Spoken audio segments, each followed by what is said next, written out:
Block element. S block element में दो groups हम पढ़ेंगे, ग्रुप 1 और ग्रुप 2। ग्रुप 1 को कहते हैं अल्कली मेटल।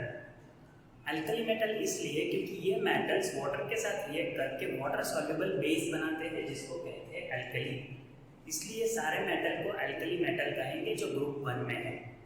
लेकिन लिथियम को एक अलग नाम भी दिया है जिसे कहते हैं ब्रिज एलिमेंट, तो ये भी याद रखो एमसीक्यू के लिए।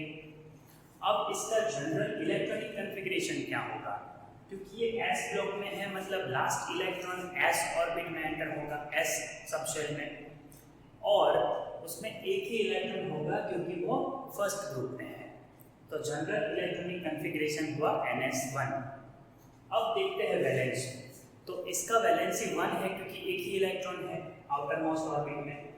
एटॉमिक रेडियस की बात करें तो अगर हम नीचे जाएंगे ग्रुप में, from top to bottom as we move, atomic radius increases because outermost electron is going far from nucleus.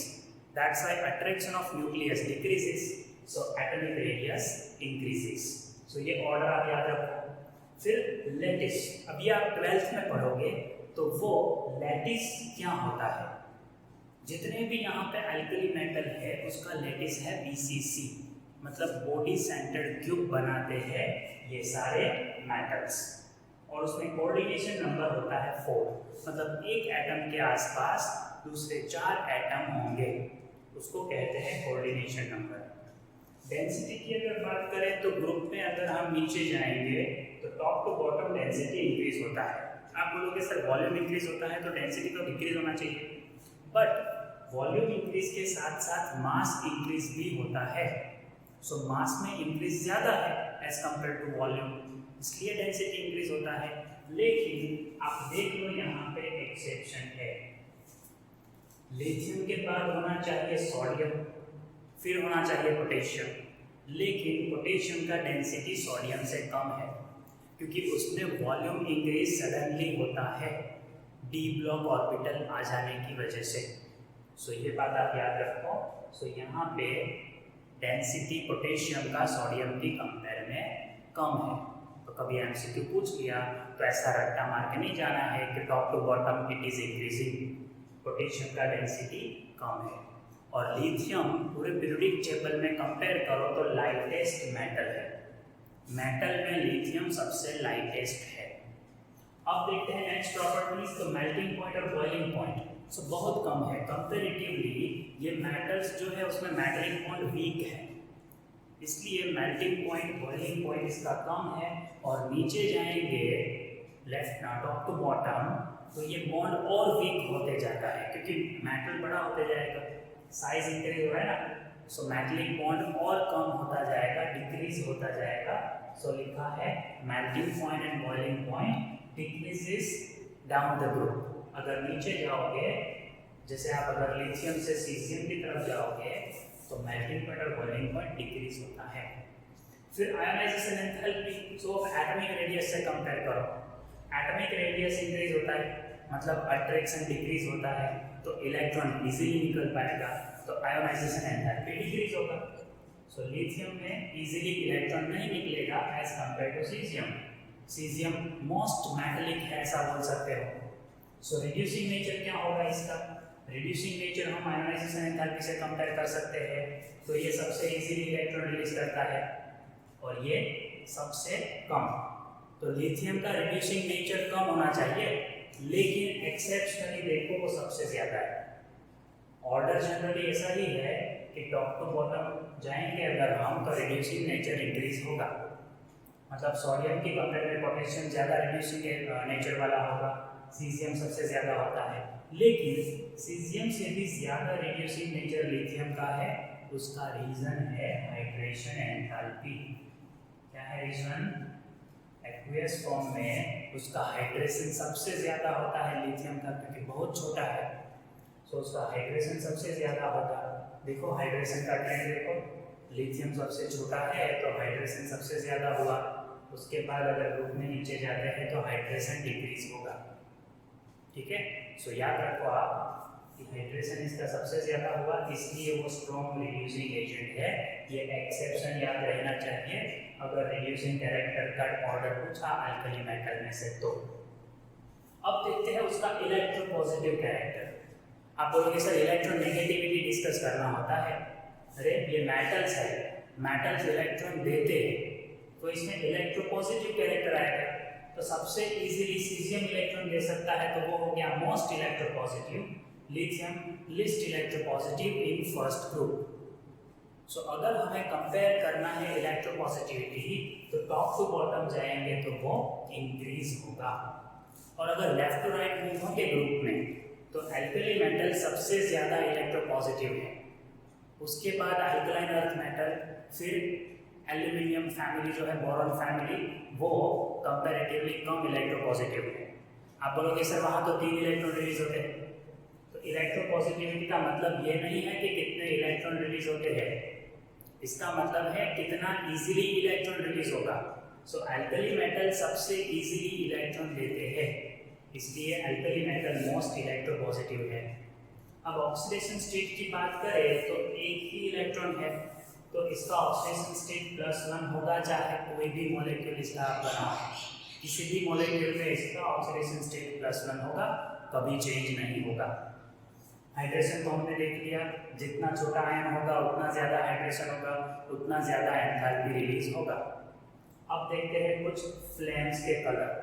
जैसे लिथियम का फ्लेम अगर बनता है तो क्रिम्सन रेड आएगा, sodium gives yellow colour, potassium gives violet colour, rubidium gives red violet colour and caesium gives blue colour. So आप ये colour भी याद रखो। एमसीक्यूज कहाँ से बनेंगे उसका आपको कोई प्रेडिक्शन नहीं करना है। क्या मैं एमसीक्यू का प्रिपरेशन कराऊंगा इसमें? नहीं। एमसीक्यू के लिए जितने भी इंपॉर्टेंट पॉइंट्स है वो आपको करा दूंगा। मतलब पूछ लिया अगर हाइड्रेशन एंथैल्पी का ऑर्डर लिखो, ये रहा, फ्लेम का कलर लिखो सोडियम का येलो। सो इस तरह से आपको ऑर्डर्स लर्न करने होंगे और केमिकल रिएक्शंस। तो ये चैप्टर में जितने भी ऑर्डर है, स्टेबिलिटी ऑर्डर्स, रिएक्टिविटी ऑर्डर्स, वो सारे ऑर्डर्स मैं आपको कराऊंगा और जितने भी रिएक्शंस है उसका प्रैक्टिस करेंगे। सो अब हम देखते हैं chemical properties of S block elements. तो एस ब्लॉक एलिमेंट की केमिकल प्रॉपर्टी में सबसे पहला प्रॉपर्टी देखते हैं एक्शन विथ एयर। अब एयर में ऑक्सीजन, कार्बन डाइऑक्साइड, वाटर सब कुछ होता है। तो हम एक एग्जांपल लेते हैं सोडियम मेटल का। अगर वो पहले ऑक्सीजन के साथ रिएक्ट करेगा तो सोडियम ऑक्साइड बनेगा, जो आगे वाटर के साथ रिएक्ट करेगा तो सोडियम हाइड्रोक्साइड बनेगा, और वो सोडियम हाइड्रोक्साइड अगर कार्बन डाइऑक्साइड के साथ रिएक्ट करेगा तो सोडियम कार्बोनेट बनेगा। तो सोडियम ऑक्साइड, फिर सोडियम हाइड्रोक्साइड और फिर सोडियम कार्बोनेट तक ये प्रोसेस हो सकता है। मतलब अल्कली मेटल्स एयर के साथ क्विकली रिएक्ट करते हैं, तो उसको हम कैसे स्टोर करेंगे? केरोसिन में उसको स्टोर करेंगे, वाटर में स्टोर नहीं कर सकते, आपको पता है एक्सप्लोसिव रिएक्शन होता है, तो उसे हम केरोसिन में स्टोर करते हैं सारे अल्कली मेटल को। बट लिथियम जैसा मैंने आपको कहा कि लाइटेस्ट मेटल है, उसका डेंसिटी बहुत कम है, तो वो केरोसिन पे तो फ्लोट करेगा, इसलिए हम केरोसिन में या किसी दूसरे ऑर्गेनिक लिक्विड में उसको नहीं रख सकते, वो फ्लोट करेगा उसमें। तो हम किस में रखेंगे उसको? पैराफिन वैक्स में उसको रैप करके रखेंगे। तो इस तरह से लिथियम को स्टोर किया जाता है, याद रखो। अब है action of water. Most of the metals, alkali metals, react quickly with water and explode. So NaOH, KOH, LiOH ऐसा हाइड्रोक्साइड बनेगा और हाइड्रोजन गैस रिलीज होगा। यहाँ जो N लिखा है वो अल्कली मेटल है, मतलब बेस बनेगा और हाइड्रोजन गैस रिलीज होगा, जिसकी वजह से एक्सप्लोजन होता है, क्योंकि ये एक्सोथर्मिक प्रोसेस है। अब रिएक्टिविटी ऑर्डर देखें तो लिथियम वाटर के साथ कम रिएक्ट करता है। जैसे हम आगे जाएंगे साइज इंक्रीज होगा तो रिएक्टिविटी इंक्रीज होगा। सोडियम के कंपेयर में पोटेशियम ज़्यादा क्विकली रिएक्ट करता है वाटर के साथ, तो ये रिएक्टिविटी ऑर्डर लिखा है। और उसी तरह उसका बेसिक स्ट्रेंथ भी लिख सकते हो। लिथियम हाइड्रोक्साइड की कंपेयर में सोडियम हाइड्रोक्साइड ज़्यादा बेसिक, सोडियम हाइड्रोक्साइड की कंपेयर में पोटेशियम हाइड्रोक्साइड ज़्यादा बेसिक। सो ग्रुप में अगर नीचे जाएंगे तो बेसिक कैरेक्टर, बेसिक स्ट्रेंथ भी इंक्रीज होता है। ठीक है, अब आगे देखते हैं एक्शन ऑफ ऑक्सीजन। तो इसमें याद रखो, हम ग्रुप में अगर नीचे जाएंगे तो सुपर ऑक्साइड का जो स्टेबिलिटी है इंक्रीज होगा। कैसे? सबसे ऊपर लिथियम है, वो ऑक्सीजन के साथ रिएक्ट करके पेरोक्साइड या सुपर ऑक्साइड नहीं बना सकता, सिंपल ऑक्साइड बनाएगा। लेकिन अगर सोडियम की बात करें तो सोडियम क्या बना सकता है? सिंपल ऑक्साइड भी बना सकता है और पेरोक्साइड भी बना सकता है। That depends on availability of oxygen. अगर ऑक्सीजन कम होगा तो सिंपल ऑक्साइड बनेगा, ऑक्सीजन इनफ अमाउंट में होगा तो सुपर ऑक्साइड भी पेरोक्साइड भी बना सकता है। So lithium forms simple oxide, sodium forms peroxide and other metals potassium, rubidium, caesium they form super oxide. इसका मतलब ये नहीं है कि वो पेरोक्साइड नहीं बनाएंगे, वो भी पेरोक्साइड बना सकते हैं। बट अगर हम नीचे जाएंगे तो सुपर ऑक्साइड का स्टेबिलिटी ज़्यादा है। MO2 इसमें ऑक्सीजन -1/2 होता है, इसलिए वो सुपर ऑक्साइड है। पेरोक्साइड में ऑक्सीजन -1 होता है और सिंपल ऑक्साइड में -2 होता है। ये हमने रेडॉक्स रिएक्शन में देख लिया है। अब देखो ये जितने भी ऑक्साइड बनते हैं वो सब कैसे हैं? बेसिक। चाहे आप ऑक्साइड ले लो, पेरोक्साइड लो, सुपर ऑक्साइड लो, they all are basic in character. और ग्रुप में अगर हम नीचे जाएंगे तो ये बेसिक कैरेक्टर इंक्रीज होगा, ये बेसिक स्ट्रेंथ जो है वो डाउन द ग्रुप क्या होगा? इंक्रीज होगा। सो ये हो गया एक्शन ऑफ ऑक्सीजन। अब हम देखते हैं action of hydrogen. So metal lithium, potassium, rubidium, caesium, ये मेटल हाइड्रोजन के साथ देते हैं मेटल हाइड्राइड। मतलब इसमें मेटल +1 है और हाइड्रोजन -1 है। ठीक है, तो इसलिए इसको हाइड्राइड कहते हैं। Sodium hydride, lithium hydride, potassium hydride. इसका स्टेबिलिटी आप देखो तो ग्रुप में अगर नीचे जाते हैं तो क्या होगा? रिएक्टिविटी डिक्रीज होता है। रिएक्टिविटी अगर डिक्रीज हो रहा है मतलब लिथियम इजीली रिएक्ट करेगा, सीजियम इजीली रिएक्ट नहीं करेगा, तो स्टेबिलिटी आल्सो विल डिक्रीज। मतलब सीजियम हाइड्राइड का स्टेबिलिटी बहुत कम होगा, लिथियम हाइड्राइड का स्टेबिलिटी बहुत ज़्यादा होगा, क्योंकि वो क्विकली हाइड्रोजन के साथ रिएक्ट करता है। सो स्टेबिलिटी अगर आपको पूछते हैं तो याद रखो stability of hydride going down decreases, reactivity also going down decreases. किसका रिएक्टिविटी? लिथियम मेटल का हाइड्रोजन के साथ reactivity. So it is decreasing going down the group. अब देखते हैं action with halogen. So halogen के साथ कैसे रिएक्ट करेंगे? मेटल का वैलेंसी 1 है तो एक हैलोजन के साथ वो रिएक्ट करेंगे, मतलब NX बनेगा। X मतलब फ्लोरीन, क्लोरीन, ब्रोमीन, आयोडीन। अब उसके साथ भी मेटल का रिएक्टिविटी क्या होगा? सो वो इंक्रीज होता है। हाइड्राइड के साथ रिएक्टिविटी डिक्रीज होता है, लेकिन हैलोजन के साथ रिएक्टिविटी इंक्रीज हो रहा है, क्योंकि हैलोजन इजीली इलेक्ट्रॉन लेगा। हाइड्रोजन में हाइड्राइड इतना इजीली इलेक्ट्रॉन नहीं ले सकता, बट हैलोजन तो इजीली लेता है। सो हैलोजन का साइज, जैसे मेटल का साइज अगर इंक्रीज होगा तो उसका हैलोजन के साथ जो रिएक्टिविटी है वो इंक्रीज होगा। तो सीजियम सबसे ज़्यादा रिएक्टिव है। अब अगर बात करें आयोनिक कैरेक्टर, तो वो मेटल की साइज पे डिपेंड करता है। मेटल का साइज अगर इंक्रीज होगा तो आयोनिक कैरेक्टर इंक्रीज होगा। सो सीजियम का साइज सबसे ज़्यादा है तो उसका आयोनिक कैरेक्टर सबसे ज़्यादा, लिथियम का साइज कम है तो उसका आयोनिक कैरेक्टर कम। अब देखते हैं जितने भी हैलाइड हैं, ये जितने भी हैलाइड बनते हैं सब वाटर सॉल्युबल है, क्योंकि सब में पोलैरिटी है। बट एक्सेप्शन याद रखो, lithium fluoride is not water soluble, it dissolves in non polar solvent. वो किस में डिसॉल्व होता है? नॉन पोलर सॉल्वेंट में डिसॉल्व होगा। लिथियम फ्लोराइड वाटर में डिसॉल्व नहीं होता है। बाद में देखते हैं कोवेलेंट कैरेक्टर।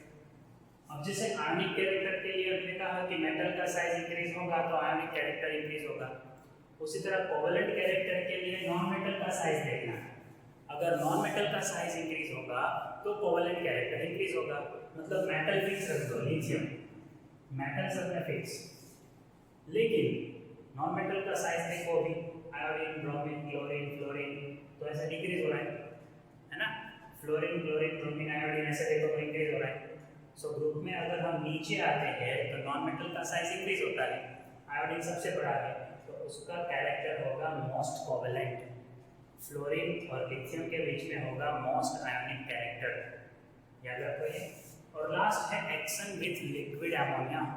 लिक्विड अमोनिया के साथ कोई भी मेटल रिएक्ट करेगा, लिथियम, सोडियम, पोटेशियम, कोई भी मेटल, तो एक तो मेटल का एमोनिया के साथ कॉम्प्लेक्स बनेगा, इसको बोलेंगे एमोनिएटेड एल्कली।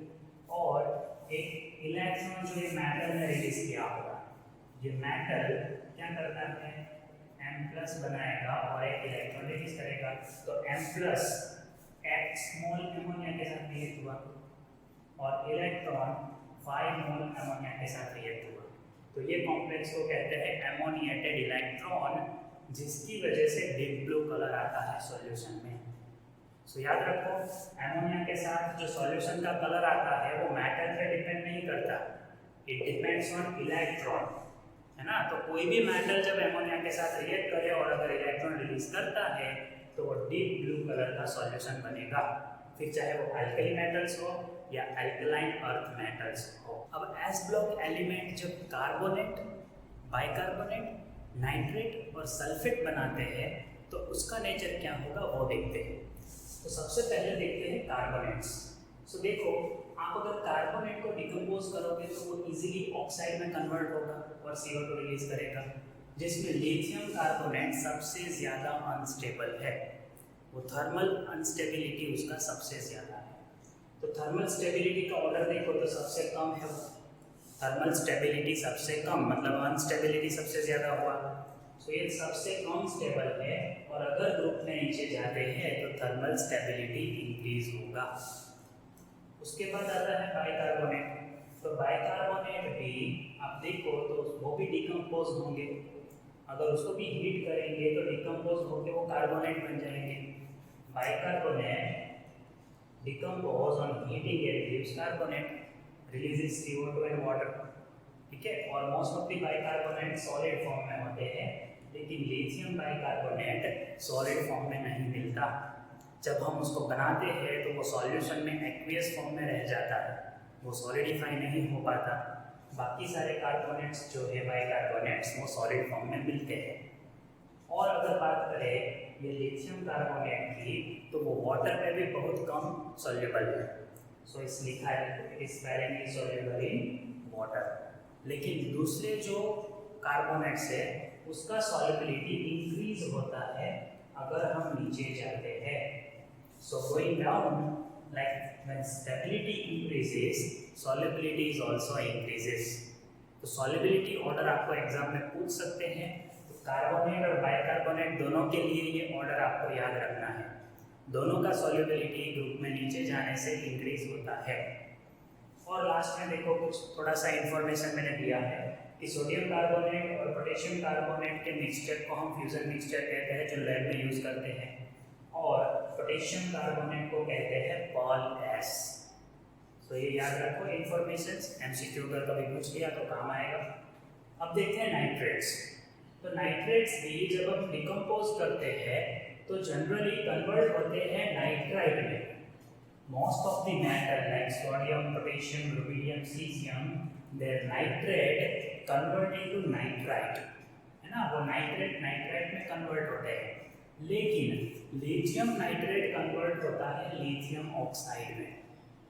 सो डिफरेंस देखा, most of the metals nitrite convert into nitrate convert into nitrite, लेकिन लिथियम का नाइट्रेट लिथियम ऑक्साइड में कन्वर्ट होता है। तो डिफरेंस देखो, इसको हम एनोमलस बिहेवियर में पढ़ेंगे। जैसे यहाँ पे स्टेबिलिटी में एनोमलस बिहेवियर आएगा, सॉल्युबिलिटी में एनोमलस बिहेवियर आएगा, नाइट्रेट्स में एनोमलस बिहेवियर है, ओके। फिर सल्फेट में भी एनोमलस बिहेवियर देखेंगे हम। तो यहाँ पे आप देखो नाइट्रेट में, तो सोडियम नाइट्रेट उसको कहते हैं चिली सॉल्ट बिटर, अभी इसको चिली बोलते हैं, नाम है कंट्री का याद रखो। और KNO3 इसे कहते हैं इंडियन सॉल्ट बिटर। ये भी इंफॉर्मेशन हो गया। अब देखो सल्फेट के बारे में, तो जितने भी सल्फेट है वो सारे वाटर सॉल्युबल है। All sulphates are water soluble and solubility increases down the group, ये याद रखो आप। लेकिन लिथियम सल्फेट वाटर सॉल्युबल नहीं है। सो लिथियम की एक्सेप्शंस आपने देख लिए, कार्बोनेट में, नाइट्रेट में, सल्फेट में, सब में वो अलग है क्योंकि ग्रुप में सबसे ऊपर है, सबसे छोटा है। अब फिर से कुछ इंफॉर्मेशंस, ग्लोबल सॉल्ट किसे कहते हैं, सोडियम सल्फेट के क्रिस्टलाइन फॉर्म को कहते हैं ग्लोबल सॉल्ट। और डबल सॉल्ट क्या होता है, जब अल्कली मेटल का सॉल्ट किसी दूसरे पी ब्लॉक एलिमेंट या डी ब्लॉक एलिमेंट के सॉल्ट के साथ रिएक्ट करे तो डबल सॉल्ट बनाता है। जैसे potassium sulphate, aluminium sulphate into 24H2O, ये जो क्रिस्टल है वो डबल सॉल्ट है जिसको नाम दिया पोटास एलम, कि पोटेशियम भी है इसमें, एल्यूमिनियम भी है।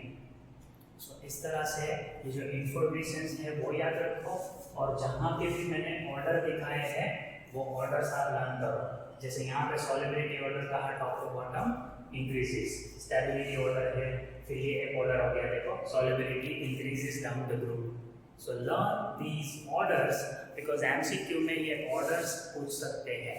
एग्जाम पॉइंट ऑफ व्यू दूसरा इंपॉर्टेंट टॉपिक है diagonal relationship and anomalous behaviour. Lithium group में सबसे ऊपर है, सबसे छोटा है, इसलिए एनोमलस बिहेवियर दिखा सकता है। रीजन मैंने आपको बोल दिया, सबसे ऊपर है, सबसे छोटा है, इसलिए एनोमलस बिहेवियर दिखाता है। दूसरा रीजन है एब्सेंस ऑफ डी ऑर्बिटल, तो उसकी वजह से भी उसमें एनोमलस बिहेवियर है। सो कौन कौन सा एनोमलस बिहेवियर है देखियो। पहला है harder than other alkali metal, है ना, वो सबसे हार्डर है as compare to alkali metal. दूसरे ग्रुप की कंपेयर में नहीं करना है, ठीक है, अपने ग्रुप में वो अल्कली मेटल की कंपेयर में हार्ड है। रीजन क्या है उसका, असर्शन और रीजनिंग में पूछा अगर कि लिथियम इज हार्डर मेटल तो असर्शन इज करेक्ट। रीजन क्या है, strong metallic bond as compare to their group. Group में सबसे ज़्यादा मेटलिक बॉन्ड इसमें स्ट्रॉन्ग है, इसलिए वो हार्ड है। दूसरा देखो, सिंपल ऑक्साइड बनाता है लिथियम, जबकि सोडियम बनाता है पेरोक्साइड और दूसरे एलिमेंट बनाते हैं सुपर ऑक्साइड। तो ये अलग हो गया सबसे, ये सिंपल ऑक्साइड बनाता है, पेरोक्साइड या सुपर ऑक्साइड नहीं बनाता। फिर ग्रुप में कोई नाइट्रोजन के साथ रिएक्ट नहीं करते, है ना, सबने नाइट्रोजन को ना बोल दिया है, लेकिन ये भाई बोल रहे नहीं मैं तो रिएक्ट करूँगा। So lithium react with nitrogen and gives lithium nitride N-3 होता है, इसलिए 3 लिथियम की ज़रूरत पड़ेगी, तो ये लिथियम नाइट्राइड बना। अब देखो वाटर सॉल्युबिलिटी की अगर बात करो तो लिथियम का कार्बोनेट, फ्लोराइड, फॉस्फेट सब इनसॉल्युबल है, they are not soluble in water और you can say partially soluble. फिर ले लो कार्बोनेट, तो वो डिकम्पोज होके क्या देगा, लिथियम ऑक्साइड प्लस CO2, मतलब ये इजीली डिकम्पोज होता है as compare to other carbonates of the group. दूसरे जो कार्बोनेट्स है इतना इजीली डिकम्पोज नहीं होते, ग्रुप में नीचे जाते हैं तो कार्बोनेट का थर्मल स्टेबिलिटी इंक्रीज होता है, ये सबसे ज़्यादा अनस्टेबल है।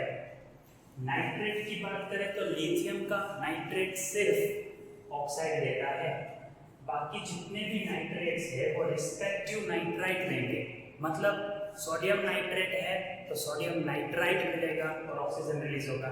लिथियम नाइट्रेट क्या करता है, लिथियम ऑक्साइड बनाता है और ऑक्सीजन और नाइट्रोजन डाइऑक्साइड गैस रिलीज करता है। सो एनोमलस प्रॉपर्टी हो गया ये। सो 8 प्रॉपर्टीज है, याद रखो। अब देखते हैं डायगोनल बिहेवियर क्या है, डायगोनल रिलेशनशिप क्या है। सो अगर हम ग्रुप में बात करें तो सेकेंड रो में जो एलिमेंट है वो थर्ड रो के नेक्स्ट ग्रुप के एलिमेंट के साथ सिमिलर बिहेवियर दिखाते हैं। जैसे लिथियम सेकेंड रो में है, वो थर्ड रो के नेक्स्ट एलिमेंट के साथ, नेक्स्ट ग्रुप के एलिमेंट के साथ सिमिलर बिहेवियर दिखाता है, तो वो डायगोनल में है देखो, तो उसको हम कहते हैं डायगोनल रिलेशनशिप। ऐसा हम सेकेंड ग्रुप में देखेंगे बेरिलियम और एल्यूमिनियम के बीच में डायगोनल रिलेशनशिप। बहुत सारे एमसीक्यूज बन सकते हैं और आपको कंफ्यूज कर सकते हैं, इसलिए ध्यान रखो ये टॉपिक में। सबसे पहला रीजन डायगोनल बिहेवियर का है रेडियस, दोनों रेडियस, एटॉमिक रेडियस और आयनिक रेडियस, जो ऑलमोस्ट सिमिलर है। देखो एटॉमिक रेडियसिस और आयनिक रेडियसिस में ज़्यादा गैप नहीं है। और अगर इलेक्ट्रोनेगेटिविटी की बात करो तो वो भी देखो सिमिलर है, मतलब इसका covalent character, solubility, thermal stability almost equal होगा। देखते हैं हम, पहला है दोनों हार्ड मेटल है, रीजन पता चल गया आपको, दोनों में मेटलिक बॉन्ड स्ट्रॉन्ग होगा उसके कंपेयर, ग्रुप के कंपेयर। फिर देखो फ्लोराइड इसके जो बनते हैं वो पार्शियल सॉल्युबल है, जैसे यहाँ देखो हमने लिखा था लिथियम फ्लोराइड, हमने लिखा है इनसॉल्युबल, तो मैग्नीशियम फ्लोराइड भी इस तरह बहुत कम सॉल्युबल है वाटर में। फिर बात करें ऑक्साइड की, तो देखो यहाँ लिखा था हमने लिथियम, कहाँ लिखा है, लिथियम फॉर्म सिंपल ऑक्साइड, है ना।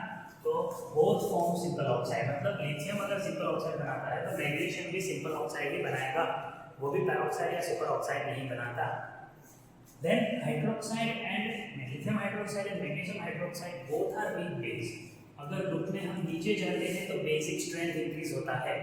सो ये सबसे ऊपर है ग्रुप में, तो लिथियम और मैग्नीशियम के हाइड्रोक्साइड वीक बेसिक है as compare to other group hydroxides. फिर बात करें क्लोराइड की, तो लिथियम क्लोराइड और मैग्नीशियम क्लोराइड कोवलेंट है। अगर हम ग्रुप में नीचे जाएंगे तो आयनिक नेचर इंक्रीज होगा। लिथियम मैग्नीशियम ग्रुप में छोटे हैं ना, सो नीचे जाएंगे तो साइज इंक्रीज होगा, तो कोवलेंट कैरेक्टर डिक्रीज होगा। सो लिथियम और मैग्नीशियम सबसे ज्यादा कोवलेंट है, नीचे जाएंगे तो पॉजिटिव आयन का साइज इंक्रीज होगा, तो आयोनिक नेचर इंक्रीज होगा। फिर बात करें दोनों नाइट्राइड बनाते हैं, हमने कहा था लिथियम नाइट्राइड बनाता है, देखो lithium reacted nitrogen, other group member does not form nitride but lithium forms nitride. उसी तरह मैग्नीशियम भी नाइट्राइड बनाता है Mg3N2, सो ये दोनों नाइट्राइड बनाते हैं। और बात करें अगर डिकम्पोजिशन का, तो जैसे नाइट्रेट डिकम्पोज होकर ऑक्साइड बनाता है, सो मैग्नीशियम भी ऐसा ही करता है, देखो वो डिकम्पोज होकर ऑक्साइड बनाएगा। So both nitrates, lithium nitrate as well as magnesium nitrate decompose to form oxide, whereas other group nitrates decompose to form nitrite। दूसरे नाइट्रेट नाइट्राइड बनाते हैं, लेकिन ये अलग है सबसे, ठीक है। तो ये हुआ डायगोनल रिलेशनशिप। लर्न करो हर एक पॉइंट को, क्योंकि एमसीक्यू तो कहीं से भी बन सकता है या लाइंस में से, एसएसएम रीजनिंग टाइप के क्वेश्चंस भी आ सकते हैं, सो ये प्रिपेयर करो। तो अब हम देखते हैं सोडियम के कुछ बहुत ही इंपॉर्टेंट कंपाउंड्स के बारे में। तो सबसे पहले इंपॉर्टेंट कंपाउंड है सोडियम क्लोराइड, इसके बारे में तो आप जानते हो, उसका दूसरा नाम कॉमन सॉल्ट है या उसको हम टेबल सॉल्ट भी बोलते हैं। उसका प्रोपोर्शन आप देखो तो सी वाटर में 2.7 to 2.9% बाय मास NaCl होता है। उसका नेचर देखो तो वो डेलिक्वेसेंट नहीं है, NaCl या तो दूसरे कोई भी अल्कली मेटल सॉल्ट डेलिक्वेसेंट नहीं है। डेलिक्वेसेंट मतलब मॉइस्चर एब्जॉर्ब नहीं करते हो, तो फिर इसमें डेलिक्वेसेंट नेचर क्यों आता है? उसका रीजन है उसमें इम्प्योरिटी। अगर कैल्शियम क्लोराइड और मैग्नीशियम क्लोराइड का इम्प्योरिटी इसमें होगा तो वो मॉइस्चर एब्जॉर्ब करेगा। तो आपके घर पे अगर सॉल्ट है और वो मॉइस्चर एब्जॉर्ब कर लेता है, उसका मतलब वो इम्प्योर सॉल्ट है। उसके बाद देखो ब्राइन सॉल्यूशन किसको कहते हैं, आपने बहुत बार देखा होगा, न्यूमेरिकल में पूछते हैं ब्राइन सॉल्यूशन ऐसा। तो 20% NaCl का सॉल्यूशन जो है एक्वेस सॉल्यूशन, उसको कहते हैं ब्राइन सॉल्यूशन। फिर देखते हैं फिजियोलॉजिकल सॉल्यूशन क्या होता है। तो आपने सॉल्यूशन चैप्टर हम पढ़ेंगे 12th स्टैंडर्ड में, तो आपका तो 12th खत्म अगर हो गया है तो आपने पढ़ा हुआ है, उसमें ऑस्मोटिक प्रेशर की जहाँ पे बात की, तो आइसोऑस्मोटिक सॉल्यूशन क्या होता है, ब्लड के साथ आइसोऑस्मोटिक सॉल्यूशन मतलब ब्लड का जितना कंसंट्रेशन है उतना कंसंट्रेशन किसी दूसरे का होना चाहिए। इसी तरह दो सॉल्यूशन का कंसंट्रेशन अगर इक्वल है तो उसको कहते हैं आइसोऑस्मोटिक सॉल्यूशन।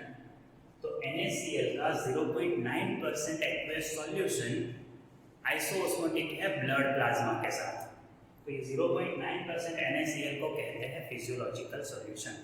सो NaCl में से और तो कोई क्वेश्चन नहीं पूछ सकते, बट ये जो पॉइंट्स मैंने लिखे हैं वो इंपॉर्टेंट है, सो ये याद रखो। अब हम देखते हैं सेकेंड कंपाउंड सोडियम हाइड्रोक्साइड, जिसको कॉस्टिक सोडा भी कहते हैं, because it is corrosive to skin, that's why it is called caustic and Na है इसलिए soda.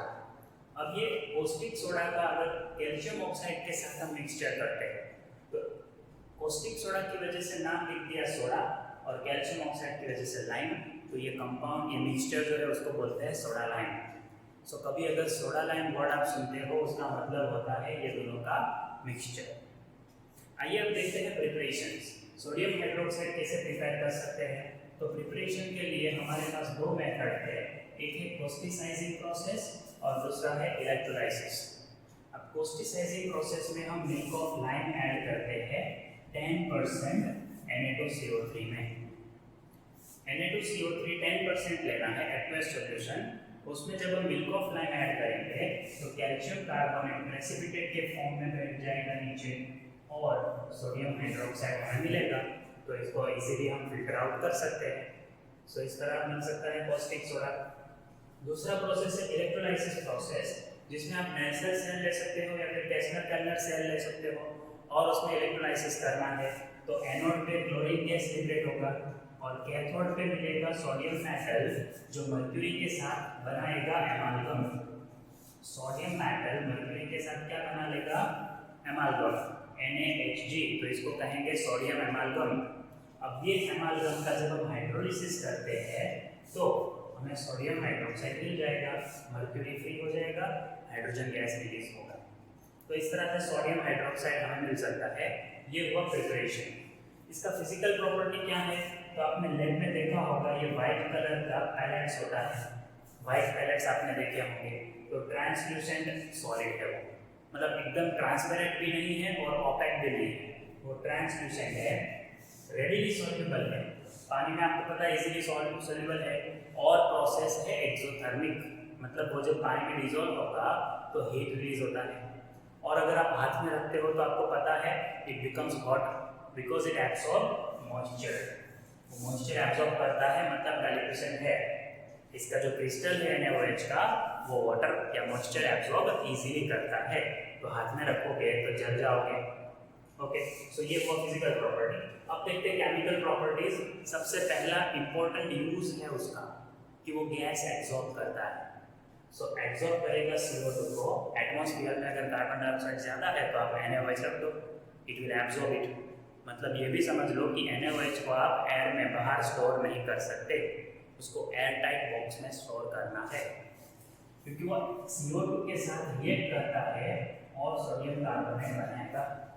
NaOH react with CO2, मतलब उसको एब्सॉर्ब कर लेता है। ये पहला रिएक्शन हुआ। फिर कुछ सॉल्ट के साथ रिएक्ट करता है तो वो इनसोल्युबल प्रेसिपिटेट भी दे सकता है या अनस्टेबल प्रेसिपिटेट भी दे सकता है। पहला एग्जांपल दिया देखो, FeCl3 react with NaOH to give ferric hydroxide. ये तो वाटर इनसोल्युबल है, सो मैंने एज अ प्रेसिपिटेट मिलता है तो डाउन एरो दिखाया है। और अगर AgNO3 के साथ NaOH रिएक्ट करेगा तो HOH मिलेगा, सिल्वर हाइड्रोक्साइड, जो अनस्टेबल है। सिल्वर हाइड्रोक्साइड अनस्टेबल है तो डिकम्पोज हो जाएगा, ब्राउन कलर का प्रेसिपिटेट देगा। वो सिल्वर हाइड्रोक्साइड का नहीं है, वो सिल्वर ऑक्साइड है। सो ब्राउन कलर का आपको सिल्वर ऑक्साइड मिलेगा और वाटर मॉलिक्यूल रिलीज हो जाएगा। सो याद रखो, वो दो तरह के प्रेसिपिटेट दे सकता है। एक जो अनस्टेबल है, मतलब वो क्विकली डिकम्पोज होगा, और दूसरा जो इनसॉल्युबल है तो एज अ प्रेसिपिटेट वो नीचे बैठ जाएगा। फिर उसका रिएक्शन अगर मेटल के साथ होगा तो कैसी मेटल के साथ? जिसका इलेक्ट्रोपॉजिटिविटी कम है, मतलब zinc, aluminium, tin. Zinc, aluminium या टीन के साथ रिएक्ट करेगा वो। तो मैंने एक एग्जांपल दिया है जिंक वाला। तो zinc react with NaOH to give Na2ZnO2 sodium zincate. इसका नाम क्या लिख सकते हो आप? It is sodium zincate and hydrogen gas is released. Tin और एल्यूमिनियम के साथ भी यही रिएक्शन होगा और हाइड्रोजन गैस रिलीज होगा। अब देखते हैं रिएक्शन विद सैंड। सैंड मतलब आपको पता है SiO2। तो उसके साथ रिएक्ट करेगा तो सोडियम सिलिकेट बनाएगा, जो एक्चुअली ग्लास का फॉर्मूला है। इस तरह से ग्लास बनता है। सो NaOH react with silica to form sodium silicate which is a glass and water molecule is released. सो ये थे केमिकल प्रॉपर्टीज। अब हमें यूजेस देखने हैं। सो बहुत ही सिंपल इसके यूजेस है। पहला तो आप देखो सॉफ्ट मैन्युफैक्चरिंग में आपने 10th में भी पढ़ा होगा सैपोनिफिकेशन। सो उसमें NaOH यूज करते हैं या तो KOH यूज करते हैं। फिर पेपर एंड रेयन, इसके प्रिपरेशन में भी यूज होता है। डाइज बनानी है या ड्रग्स बनानी है तो उसमें भी यूज होगा। फिर गैस एब्जॉर्बर है, वो तो हमने देख लिया, वो गैस को एब्जॉर्ब कर लेता है, देन एब्जॉर्ब करेगा, गैस एब्जॉर्ब कर लेता है वो अपने अंदर। एंड देन मर्सराइजिंग कॉटन, मतलब कॉटन फाइबर्स को एकदम आपको स्मूथ बनाना है, चमकीला बनाना है, तो उसके लिए भी हम यूज कर सकते हैं NaOH को। इसके अलावा और बहुत सारे सॉल्यूशंस को बनाने के लिए भी इसको हम यूज कर सकते हैं, दूसरे कंपाउंड भी NaOH में से बन सकते हैं। अब देखते हैं हम सोडियम कार्बोनेट, तो उसके क्रिस्टल को हम कहते हैं वॉशिंग सोडा। सिर्फ Na2CO3 लिखा है तो उसको वॉशिंग सोडा नहीं कहेंगे, वो सिर्फ सोडियम कार्बोनेट है। लेकिन उसके क्रिस्टल में जो 10 वाटर मॉलिक्यूल्स है, जिसको हम कहते हैं वाटर ऑफ क्रिस्टलाइजेशन, तब उसको हम वॉशिंग सोडा कहेंगे। तो आइए देखते हैं इसका प्रिपरेशन। इसको प्रिपेयर करने के लिए बहुत ही अच्छा मेथड है, बहुत ही यूजफुल है, वो है सॉल्वेट अमोनिया प्रोसेस, जिसमें हम नाम के हिसाब से अमोनिया से स्टार्ट करेंगे, उसका हाइड्रोलिसिस करेंगे कार्बन डाइऑक्साइड के प्रेजेंस में। तो सबसे पहले मिलेगा कार्बोनेट, अमोनियम कार्बोनेट, जो एक्सेस ऑफ वाटर और CO2 के साथ रिएक्ट करेगा तो क्या बन जाएगा, बाइकार्बोनेट। सो अमोनियम कार्बोनेट में से क्या बन गया, उसका बाइकार्बोनेट बन गया।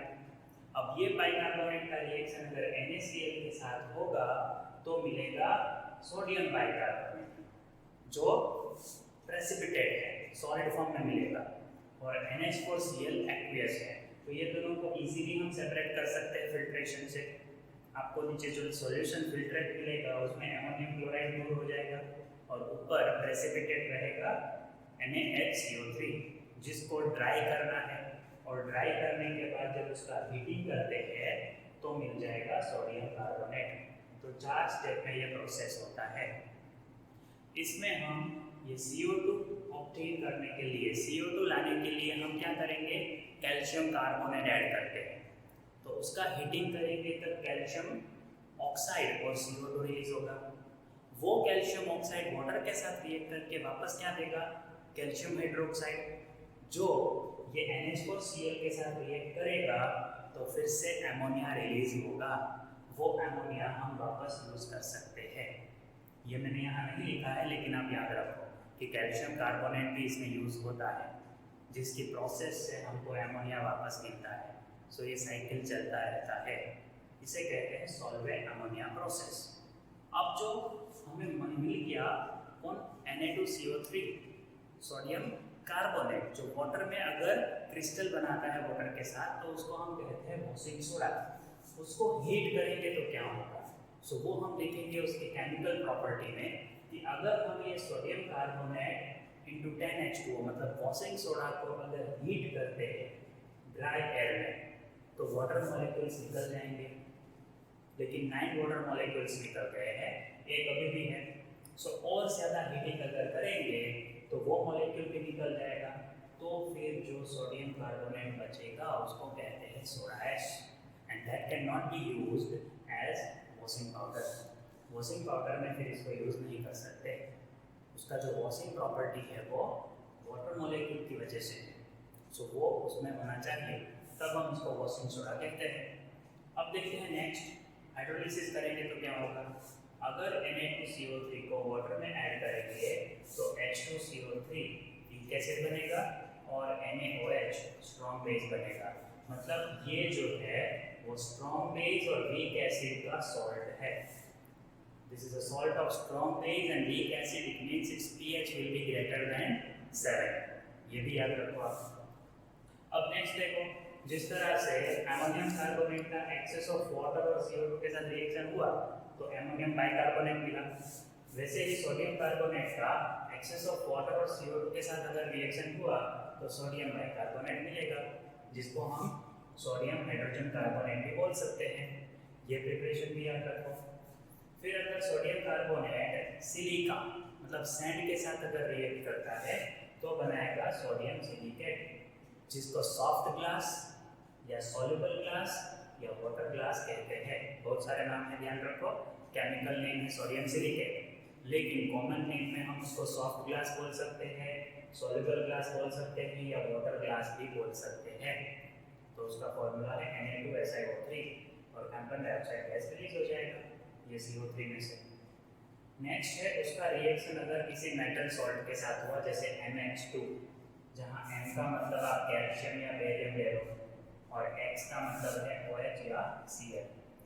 तो सपोज यहाँ पे आप बेरियम रखो और Cl रखो तो BaCl2, तो NaCl रिलीज होगा और बेरियम कार्बोनेट। अगर आप कैल्शियम क्लोराइड रखते हो तो NaCl और कैल्शियम कार्बोनेट। अगर आप कैल्शियम हाइड्रोक्साइड रखते हो तो NaOH और कैल्शियम कार्बोनेट रिलीज होगा। सो एक बार देख लो, मेटल का मतलब है कैल्शियम या बेरियम और X का मतलब है OH माइनस या Cl माइनस। तो इस तरह से वो रिएक्ट कर सकता है सॉल्ट के साथ या बेस के साथ। अब देखते हैं नेक्स्ट इसके यूजेस, कहाँ यूज होगा सोडियम कार्बोनेट। या तो आप इसको अगर NH2O साथ में लिखते हो तो वॉशिंग सोडा है, तो यूज इसका सबसे पहला है सॉफ्टनिंग ऑफ वाटर। ये हमने देखा था, हार्ड वाटर को सॉफ्ट करना है तो हम उसमें कैल्शियम कार्बोनेट ऐड करते हैं। नेक्स्ट प्रोसेस है मैन्युफैक्चरिंग, किसके, glass, paper, borax, soft powder, costing soda, है ना। इसके प्रिपरेशन में हम यूज कर सकते हैं सोडियम कार्बोनेट को। नेक्स्ट टेक्सटाइल इंडस्ट्री में यूज होता है, पेट्रोलियम में यूज होता है रिफाइनिंग प्रोसेस के लिए, क्योंकि इसमें जो कार्बन डाइऑक्साइड रिलीज होता है वो बहुत ही अच्छा रिफाइनिंग एजेंट है, सो इसलिए यूज होता है Na2CO3। फिर है कार्बोनेट्स ऑफ मैटर, इसकी प्रिपरेशन के लिए ये Na2CO3 है, अगर ये किसी हाई रिएक्टिव मेटल के साथ रिएक्ट करता है तो उसका कार्बोनेट बन जाएगा। सो मेटल कार्बोनेट बनाने के लिए यूज होगा। जैसे यहाँ पे देखो, अगर कैल्शियम के साथ रिएक्ट हुआ तो कैल्शियम कार्बोनेट बना, बेरियम के साथ रिएक्ट हुआ तो बेरियम कार्बोनेट बना, तो मेटल कार्बोनेट्स हम बना सकते हैं। देन फ्यूजन मिक्सचर, इसको कहते हैं सोडियम कार्बोनेट और पोटेशियम कार्बोनेट के मिक्सचर को कहते हैं फ्यूजन मिक्सचर, जिसका यूज होता है एसिड को स्टैंडर्डाइज करने के लिए, और दूसरा यूज है डिटेक्ट करने के लिए एसिड रेडिकल। आप जो सॉल्ट एनालिसिस करते हो उसमें पॉजिटिव आयन और नेगेटिव आयन फाइंड करना होता है, तो उसमें से एसिड रेडिकल को डिटेक्ट करने के लिए हम ये फ्यूजन मिक्सचर को यूज कर सकते हैं। सो ये है हमारा सोडियम कार्बोनेट, या इसको बोलते हैं वॉशिंग सोडा। तो हमारा नेक्स्ट कंपाउंड है सोडियम बाइकार्बोनेट, जिसको हम बेकिंग सोडा भी कहते हैं। इसकी प्रिपरेशन बहुत सिंपल है, सॉल्वेंट प्रोसेस से हम इसको प्रिपेयर कर सकते हैं। सोडियम कार्बोनेट में कार्बन डाइऑक्साइड और वाटर जब हम ऐड करते हैं तो बनेगा सोडियम बाइकार्बोनेट, जो कि स्पैरेंटली सॉल्युबल है। सो ये सॉल्वेंट प्रोसेस है जिसमें कार्बन डाइऑक्साइड पास करेंगे, वाटर मॉइस्चर के फॉर्म में प्रेजेंट होता ही है। प्रॉपर्टी क्या होगा, अगर इस तरह से सोडियम बाइकार्बोनेट बनेगा तो ये सोडियम बाइकार्बोनेट के प्रॉपर्टी में सबसे पहला हाइड्रोलिसिस, हमने कहा स्पैरेंटली सॉल्युबल है। सो वाटर के साथ जब रिएक्ट करेगा तो देखो रिवर्सिबल प्रोसेस है, वो NaOH देता है और H2CO3 प्रोड्यूस होता है। अब आप बोलोगे NaOH देता है तो उसकी वजह से फिनोल्फथालीन के साथ पिंक कलर देना चाहिए, लेकिन नहीं देता है। आप ट्राई करो, सोडियम बाइकार्बोनेट को पानी में ऐड करो और उसमें फिनोल्फथालीन ऐड करो, नहीं मिलेगा आपको कलर, क्योंकि ये स्पैरेंटली सॉल्युबल है, फिर से सोडियम बाइकार्बोनेट में कन्वर्ट होता है और H2CO3 मिलता है, जिसकी वजह से वो येलो कलर दिखाएगा, मिथाइल ऑरेंज में येलो कलर दिखाएगा, लेकिन फिनोल्फथालीन डालने से पिंक कलर नहीं दिखाता, मतलब ये रिवर्सिबल प्रोसेस है। अब आता है हीटिंग इफेक्ट, अगर इसको हम हीट करते हैं तो सोडियम कार्बोनेट बनेगा और CO2 गैस रिलीज होगा, जिसकी वजह से बेकिंग प्रॉपर्टी आता है, और इसीलिए इसको हम बेकिंग सोडा कहते हैं। कोई भी फूड जो आपको केक या ऐसी चीज़ें बनानी है जो फ्लफी करनी है, तो ये कार्बन डाइऑक्साइड प्रोड्यूस होता है, इसकी वजह से वो जो प्रोसेस है फर्मेंटेशन का उसमें फ्लफीनेस आती है, इसकी वजह से। जब भी हम हीटिंग करते हैं तो हीटिंग करने से CO2 रिलीज होगा और वो जो केक है उसको फ्लफी बनाएगा। नेक्स्ट आता है जिंक सल्फेट के साथ उसका रिएक्शन, या किसी भी लेस इलेक्ट्रोपॉजिटिव सल्फेट के साथ अगर वो रिएक्ट करेगा तो रिस्पेक्टिव कार्बोनेट बनेगा। जिंक सल्फेट है तो जिंक कार्बोनेट, कैल्शियम सल्फेट है तो कैल्शियम कार्बोनेट, इस तरह से बनाएगा। सल्फेट रिलीज होगा सोडियम का और वाटर CO2 रिलीज होगा। सो रिएक्शंस बहुत सिंपल है, ये उसके केमिकल प्रॉपर्टीज हैं, लर्न करो। यूजेस क्या है, तो पहला यूज है एंटासिड, को पता है ना, अगर एसिडिटी होती है तो हम बेकिंग पाउडर घर पे पड़ा है वो नहीं पी लेना है, इसके लिए स्पेशली जैसे इनो मिलता है, सो वो क्या है, एक तरह का बेकिंग पाउडर ही है, सो वो हम ले सकते हैं। सो एंटासिड की तरह यूज कर सकते हैं, एसिडिटी को कम करेगा, वो न्यूट्रलाइज करेगा स्टमक के एसिड को। दूसरा यूज नाम के हिसाब से बेकिंग पाउडर में, ठीक है। थर्ड यूज है एफर्वेसेंट ड्रिंक्स, मतलब कुछ ड्रिंक आपने देखा होगा ना, जैसे ही हम उसमें सॉल्ट ऐड करते हैं तो उसमें एफरवेंसेस प्रोड्यूस होते हैं। यानी कि कोल्ड ड्रिंक्स बनाने के लिए अगर आपको CO2 पास नहीं करना है तो आप ऐसे सॉल्ट ऐड कर दो, सो CO2 बच जाएगा अंदर।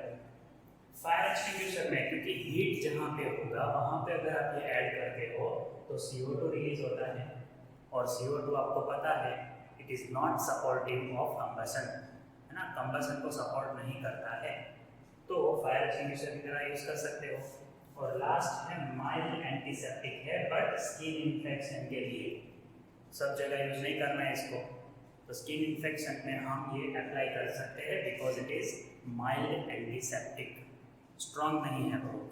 अब देखते हैं नेक्स्ट कंपाउंड Na2H2O3 × 5H2O, यानी कि ये क्रिस्टल है जिसका नाम है सोडियम थायोसल्फेट, या इसको सिर्फ हाइपो के नाम से भी जानते हैं। अब आप बोलोगे hypo what, hypophosphorous acid, hypochlorous acid, ऐसे बहुत सारे नाम होते हैं, लेकिन जब सिर्फ हाइपो लिखा है तो सिर्फ हाइपो का मतलब होता है Na2H2O3 × 5H2O, ये है हाइपो।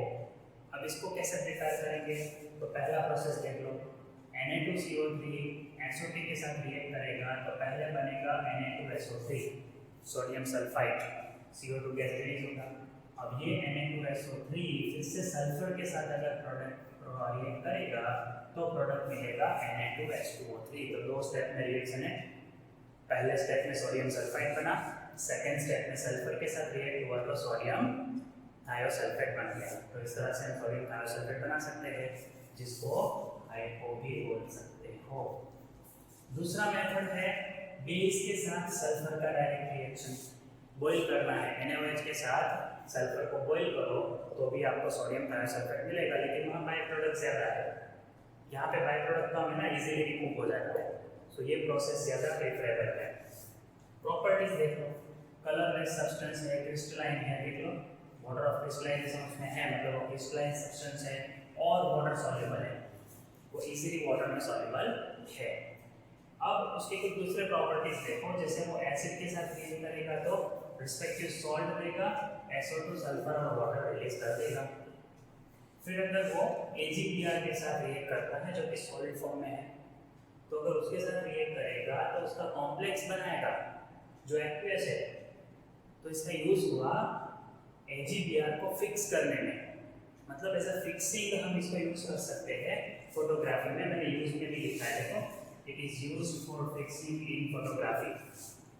बाद में देखो Na2H2O3 क्लोरीन के साथ रिएक्ट करता है तो क्लोरीन रिमूव कर दिया, HCl के फॉर्म में उसको कन्वर्ट कर दिया, सो क्लोरीन रिमूव करने के लिए यूज हुआ तो उसका यूज है एंटीक्लोर।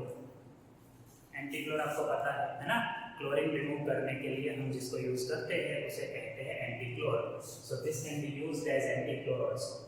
और आयोडीन के साथ रिएक्ट करेगा तो वो बनाएगा सोडियम टेट्राथायोनेट, सो आयोडीन के साथ रिएक्ट करता है, मतलब रिएक्शन में कितना आयोडीन है वो हम चेक कर सकते हैं, तो एक और यूज करेंगे, it is used in volume estimation.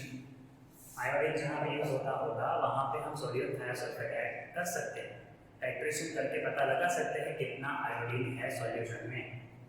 दूसरा यूज देखो, मेडिसिन में यूज कर सकते हैं और मेटल के एक्सट्रैक्शन में मेटलर्जी में यूज कर सकते हैं। सो केमिकल प्रॉपर्टीज यहाँ पे है, साथ में मैंने आपको उसके यूजेस भी करा दिए। सो ये रिएक्शंस और यूजेस लर्न करो। तो अब हम देखते हैं अल्कलाइन अर्थ मेटल जो ग्रुप 2 में होते हैं और उसका जनरल इलेक्ट्रॉनिक कॉन्फ़िगरेशन है NH2, मतलब लास्ट इलेक्ट्रॉन S सबसेल में एंटर होता है, इसलिए इसको S ब्लॉक एलिमेंट भी कहते हैं। और क्योंकि आउटर मोस्ट सबसेल में देखो आप 2 इलेक्ट्रॉन है, लास्ट ऑर्बिट में 2 इलेक्ट्रॉन है, तो वैलेंसी कितना हुआ 2। अब देखते हैं उसका एटॉमिक रेडियस, तो जनरली ग्रुप में नीचे जाएंगे तो एटॉमिक रेडियस इंक्रीज होगा, लेकिन उसका एटॉमिक रेडियस अल्कली की कंपेयर में कम होगा, क्योंकि हमें पता है पीरियोडिक टेबल में लेफ्ट टू राइट जाते हैं तो क्या होगा, एटॉमिक रेडियस डिक्रीज होगा। सो अल्कली की कंपेयर में एटॉमिक रेडियस कम है, लेकिन ग्रुप में अगर नीचे जाएंगे तो एटॉमिक रेडियस इंक्रीज होता है। सो डेंसिटी में क्या चेंज होना चाहिए, डेंसिटी डिक्रीज होना चाहिए क्योंकि मास बढ़ता है, ठीक है, वॉल्यूम भी इंक्रीज हुआ तो डेंसिटी यहाँ डिक्रीज होता है। कब तक, बैरिलियम मैग्नीशियम कैल्शियम, अब आप बोलोगे सर मास इंक्रीज होता है तो डेंसिटी इंक्रीज होना चाहिए, लेकिन बेरिलियम, मैग्नीशियम, कैल्शियम में ऐसा नहीं हो रहा क्योंकि वॉल्यूम इंक्रीज ज़्यादा है। बट अगर हम स्ट्रोंशियम, बेरियम और रेडियम में देखें तो सडनली मास इंक्रीज बहुत ज़्यादा है, उसकी वजह से मास अपन वॉल्यूम रेशियो बहुत ज़्यादा आता है, तो फिर आप देखो डेंसिटी इंक्रीज हो रहा है। सो बेरिलियम से लेकर कैल्शियम तक डिक्रीज होगा डेंसिटी, वैल्यू भी मैंने लिखा है देखो ग्राम पर सेंटीमीटर क्यूब में। सो पहले डिक्रीज हुआ, फिर स्ट्रोंशियम से आप देखो तो इंक्रीज होना स्टार्ट हो गया, और वो सारे वैल्यूज ये तीनों वैल्यू से भी ज़्यादा है। सो ओवरऑल आपको अगर बोलना है तो कैल्शियम का डेंसिटी सबसे कम, फिर इंक्रीजिंग ऑर्डर लिखना है तो magnesium, beryllium, strontium, barium, radium. अगर ऑर्डर पूछ लिया तो याद रखना, ठीक है। डेंसिटी अगर अल्कली से कंपेयर करो तो ज़्यादा है, as compare to alkali density is more, but group में क्या हो रहा है, बेरिलियम से कैल्शियम तक डिक्रीज, कैल्शियम के बाद इंक्रीज, याद रखो इसको।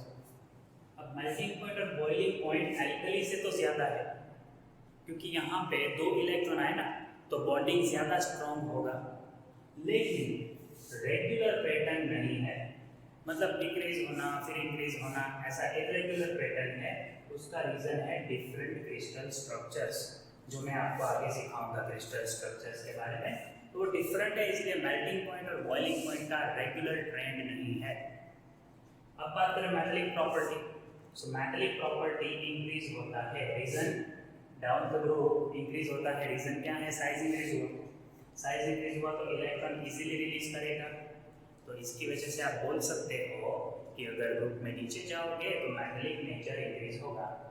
अब आयोनाइजेशन एंथैल्पी मतलब इलेक्ट्रॉन जब रिलीज कर निकालना है जब इलेक्ट्रॉन, तो कितना एनर्जी लेना पड़ेगा, energy required to release electron is called ionisation enthalpy. इसका फर्स्ट आयोनाइजेशन एंथैल्पी अल्कली से ज़्यादा है, लेकिन सेकेंड आयोनाइजेशन एंथैल्पी कम है, ऐसे याद रखो। अल्कली से कंपेयर करते हो अगर तो फर्स्ट आयोनाइजेशन एंथैल्पी मतलब पहला इलेक्ट्रॉन निकालने के लिए ज़्यादा एनर्जी लेना पड़ेगा, और अगर ग्रुप में कंपेयर करें तो डिक्रीज होगा। क्यों, नीचे जाएंगे तो डिस्टेंस इंक्रीज होगा तो इलेक्ट्रॉन इजीली निकलेगा, न्यूक्लियस का अट्रैक्शन कम होगा तो इलेक्ट्रॉन इजीली निकलेगा, मतलब इसके लिए आयोनाइजेशन एंथैल्पी बहुत कम चाहिए। बहुत बड़ा एटम है, छोटे एटम को ज़्यादा आयोनाइजेशन एंथैल्पी देना पड़ेगा। सो लर्न करो ये ऑर्डर्स बहुत इंपॉर्टेंट है। नेक्स्ट है इलेक्ट्रोपॉजिटिव कैरेक्टर, या आप इसको इलेक्ट्रोनेगेटिविटी से भी कंपेयर कर सकते हो। तो इलेक्ट्रोपॉजिटिव कैरेक्टर इसका अल्कली से कम है। अब आप बोलोगे सर अल्कली में तो +1 होता है और यहाँ पे तो +2 है, तो ये ज़्यादा नहीं हुआ। हमें चार्ज नहीं देखना है, टेंडेंसी टू रिलीज इलेक्ट्रॉन देखना है, जो सोडियम का ज़्यादा है।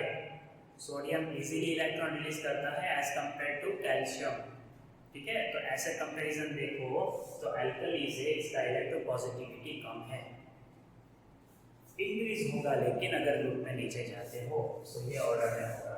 जैसे जैसे नीचे जाएंगे मेटेलिक कैरेक्टर इंक्रीज होता है, इसका मतलब इलेक्ट्रोपॉजिटिविटी भी इंक्रीज होगा, तो इलेक्ट्रोनेगेटिविटी क्या होगा, डिक्रीज होगा, ठीक है।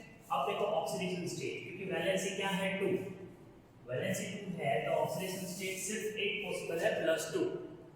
कोई भी मॉलिक्यूल अल्कलाइन अर्थ मेटल का बने उसमें आपको कंपलसरी अल्कली मेटल का ऑक्सीडेशन स्टेट लिखना है +2, इसमें कोई चेंज नहीं करना है।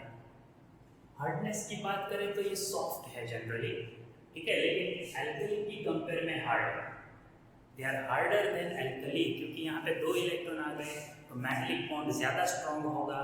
तो अल्कली से कंपेयर करोगे तो हार्ड है, लेकिन बाकी सारे जो मेटल्स है पी ब्लॉक के मेटल्स उसकी कंपेयर में ये सॉफ्ट है, इसको नाइफ से कट कर सकते हैं इजीली, तो ये सॉफ्टनेस हुआ। हार्डनेस में आप लिखोगे वो सॉफ्ट है। फिर फ्लेम कलरेशन, सो आप देखो बेरिलियम और मैग्नीशियम का कलर मैंने नहीं लिखा इसमें because they are very small, तो उसका आयोनाइजेशन एंथैल्पी इतना ज़्यादा है कि फ्लेम पे कलर नहीं दिखाते। तो कलर कौन दिखाएगा, calcium, strontium, barium, radium. Calcium brick red, strontium crimson red, barium Apple green और लास्ट रेडियम क्रिम्सन। इसमें ये वाला टेस्ट आपने लैब में किया होगा और ये भी आप कर सकते हो इजीली, ठीक है। ये कलर तो आपने लैब में देखे होंगे। ओके, अब देखते हैं रिड्यूसिंग कैरेक्टर, मतलब ये किसी का रिडक्शन करता है कि नहीं, तो कम है, इसका रिड्यूसिंग कैरेक्टर कम है क्योंकि इलेक्ट्रोपॉजिटिविटी भी कम है। देखो मतलब इसका इलेक्ट्रॉन रिलीज करने का टेंडेंसी एल्कली से कम है, तो रिड्यूसिंग नेचर कैसा होगा, एल्कली की कंपेयर में कम होगा। But they are strong reducing agent as compare to other P block और डी ब्लॉक एलिमेंट्स। उसमें अगर कोई डी ब्लॉक एलिमेंट में कोई मेटल आप ले लो तो उसकी कंपेयर में ये ज़्यादा स्ट्रॉन्ग रिड्यूसिंग एजेंट है। लर्न करो इसको। देन क्रिस्टल लैटिस, अभी जो हमने कहा था कि मेल्टिंग पॉइंट और बॉइलिंग पॉइंट रेगुलर नहीं है, उसका रीजन है उसका क्रिस्टल लैटिस। जैसे बेरिलियम और मैग्नीशियम का क्रिस्टल लैटिस है H3P, ये हम सॉलिड स्टेट में पढ़ेंगे। कैल्शियम और स्ट्रोंशियम का है CCP और बेरियम का है BCC। तो यहाँ पे हेक्सागोनल क्लोज पैकिंग है, यहाँ क्यूबिक क्लोज पैकिंग है और यहाँ पे बॉडी सेंटर्ड क्लोज पैकिंग है। सो देखो आप इस तरह से अगर अलग होगा क्रिस्टल स्ट्रक्चर तो मेल्टिंग पॉइंट तो अलग ही होने वाला है ना इसका। सो इसलिए हमने वहाँ लिखा है इर्रेगुलर ट्रेंड। लर्न करो ये क्विकली। अब हम देखेंगे chemical properties of alkaline earth metal. उसमें सबसे पहला प्रॉपर्टी है reaction with air.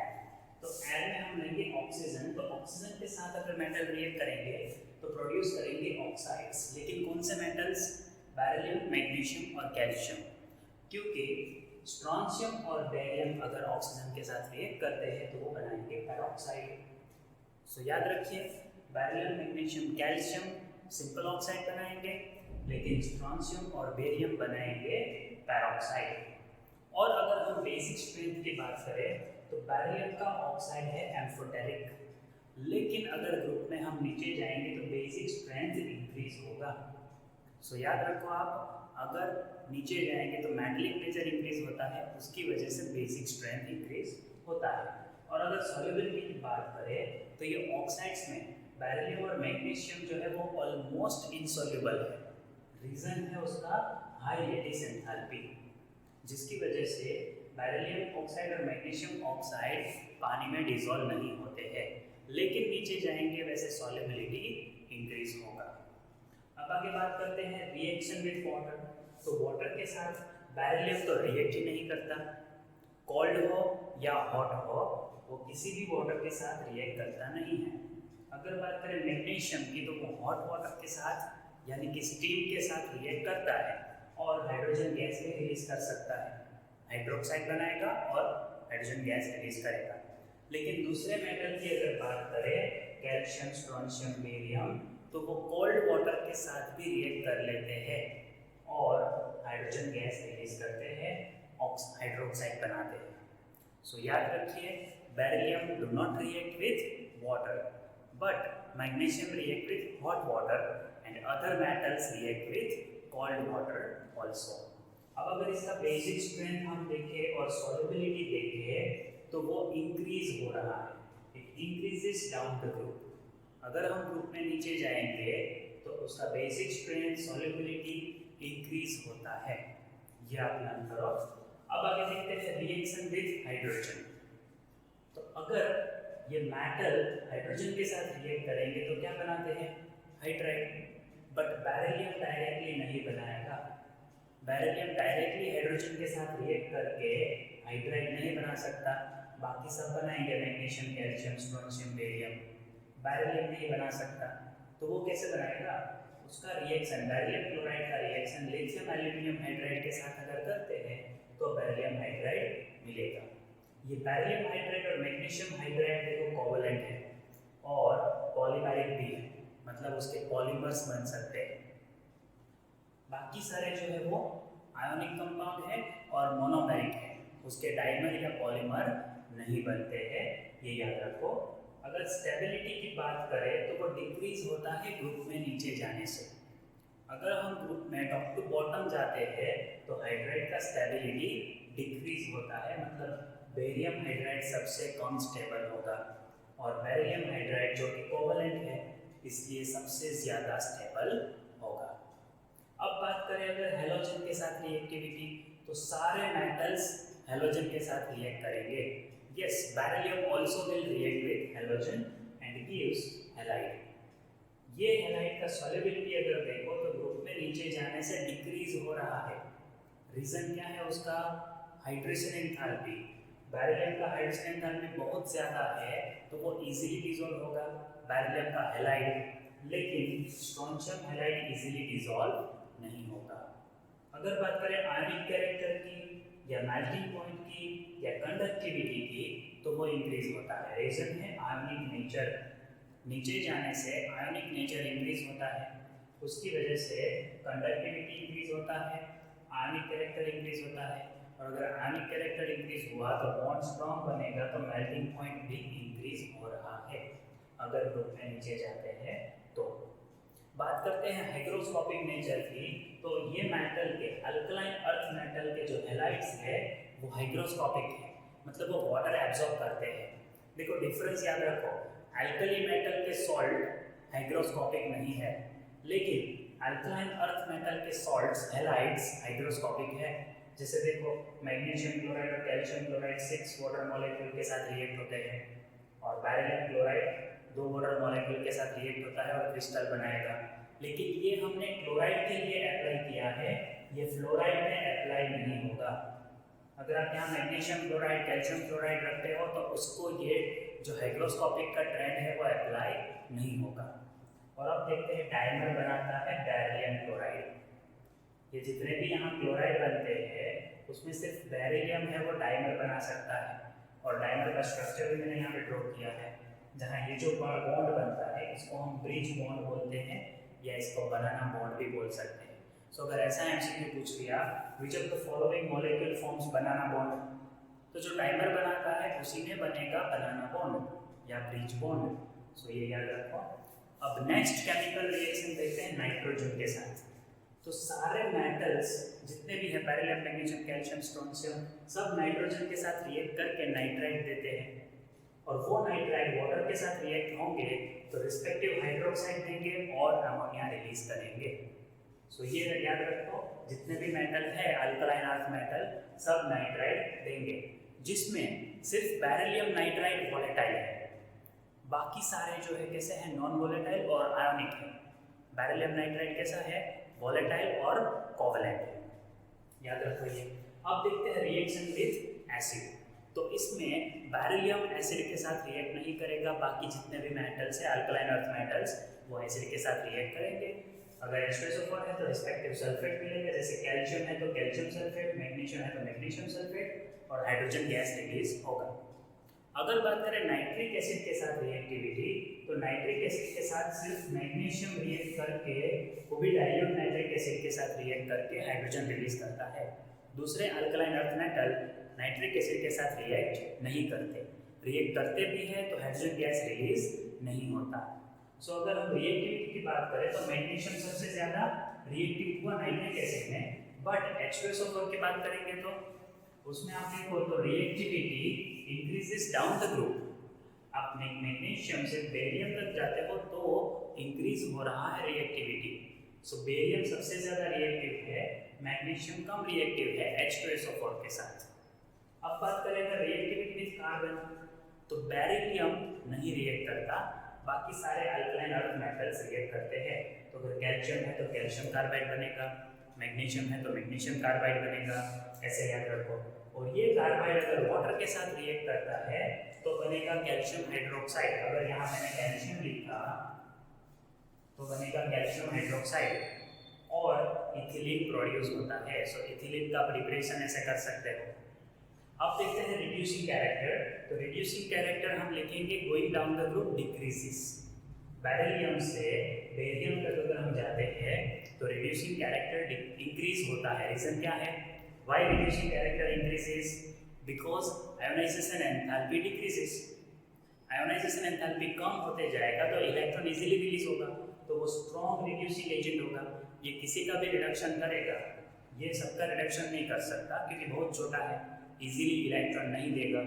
So reducing character भी याद रखो। अब देखते हैं कुछ और रिएक्शंस, जैसे लिक्विड अमोनिया के साथ कैसे रिएक्ट होगा। तो मेटल एक्चुअली लिक्विड अमोनिया के अंदर डिसॉल्व हो जाता है और अमोनिएट बनाता है। तो ये अमोनियकल कॉम्प्लेक्स हुआ मेटल का, और जो इलेक्ट्रॉन रिलीज होता है वो भी अमोनिया के साथ रिएक्ट करेगा और जिसकी वजह से सॉल्यूशन ब्लू कलर का हो जाएगा। लेकिन आप देखो ये टेंडेंसी डिक्रीज होती है अगर हम ग्रुप में नीचे जाते हैं। मेटल का ये अमोनिएट बनाने का टेंडेंसी डिक्रीज होगा अगर हम ग्रुप में नीचे जाएंगे। अब देखते हैं कार्बोनेट्स। तो कार्बोनेट्स मोस्टली इनसोल्यूबल है। कैल्शियम कार्बोनेट, बेरियम कार्बोनेट, ये सारे जो कार्बोनेट है वाटर में इनसोल्यूबल है, लेकिन अगर सॉल्युबिलिटी का फिर भी ट्रेंड देखना है तो वो डिक्रीज होगा अगर ग्रुप में नीचे जाते हैं।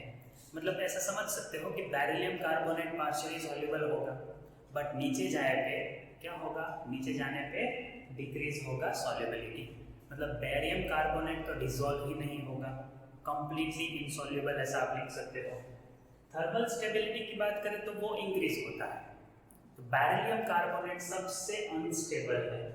लिस्ट स्टेबल में आप लिख सकते हो बेरिलियम कार्बोनेट, जिसका आयोनिक कैरेक्टर भी देखो सबसे कम है। सो बेरिलियम कार्बोनेट लिस्ट स्टेबल है और लिस्ट आयोनिक है। नीचे जाने पे थर्मल स्टेबिलिटी और आयोनिक कैरेक्टर दोनों इंक्रीज होता है। ये हुआ कार्बोनेट के बारे में। अगर हम बाइकार्बोनेट की बात करें तो वो सॉलिड फॉर्म में अवेलेबल नहीं होते हैं। अल्कलाइन अर्थ के बाइकार्बोनेट्स सॉलिड फॉर्म में अवेलेबल नहीं है, सिर्फ सॉल्यूशन में अवेलेबल है, और उसको भी हीट करेंगे तो कार्बोनेट में कन्वर्ट हो जाएंगे। सो उसका भी स्टेबिलिटी हम इस तरह से दिखा सकते हैं।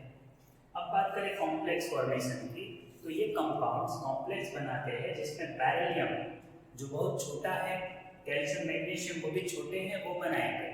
साइज बढ़ेगा तो कॉम्प्लेक्स बनाने का टेंडेंसी कम होगा। तो बेरिलियम के कौन कौन से कॉम्प्लेक्स बन सकते हैं देखो, वो बेरिलियम फ्लोराइड बना सकता है BeF3-, BeF4-2, या फिर वाटर के साथ उसका एक्वा कॉम्प्लेक्स बनेगा जिसमें बेरिलियम का चार्ज +2 होगा कॉम्प्लेक्स के ऊपर। तो ऐसे कॉम्प्लेक्सेस बेरिलियम बना सकता है।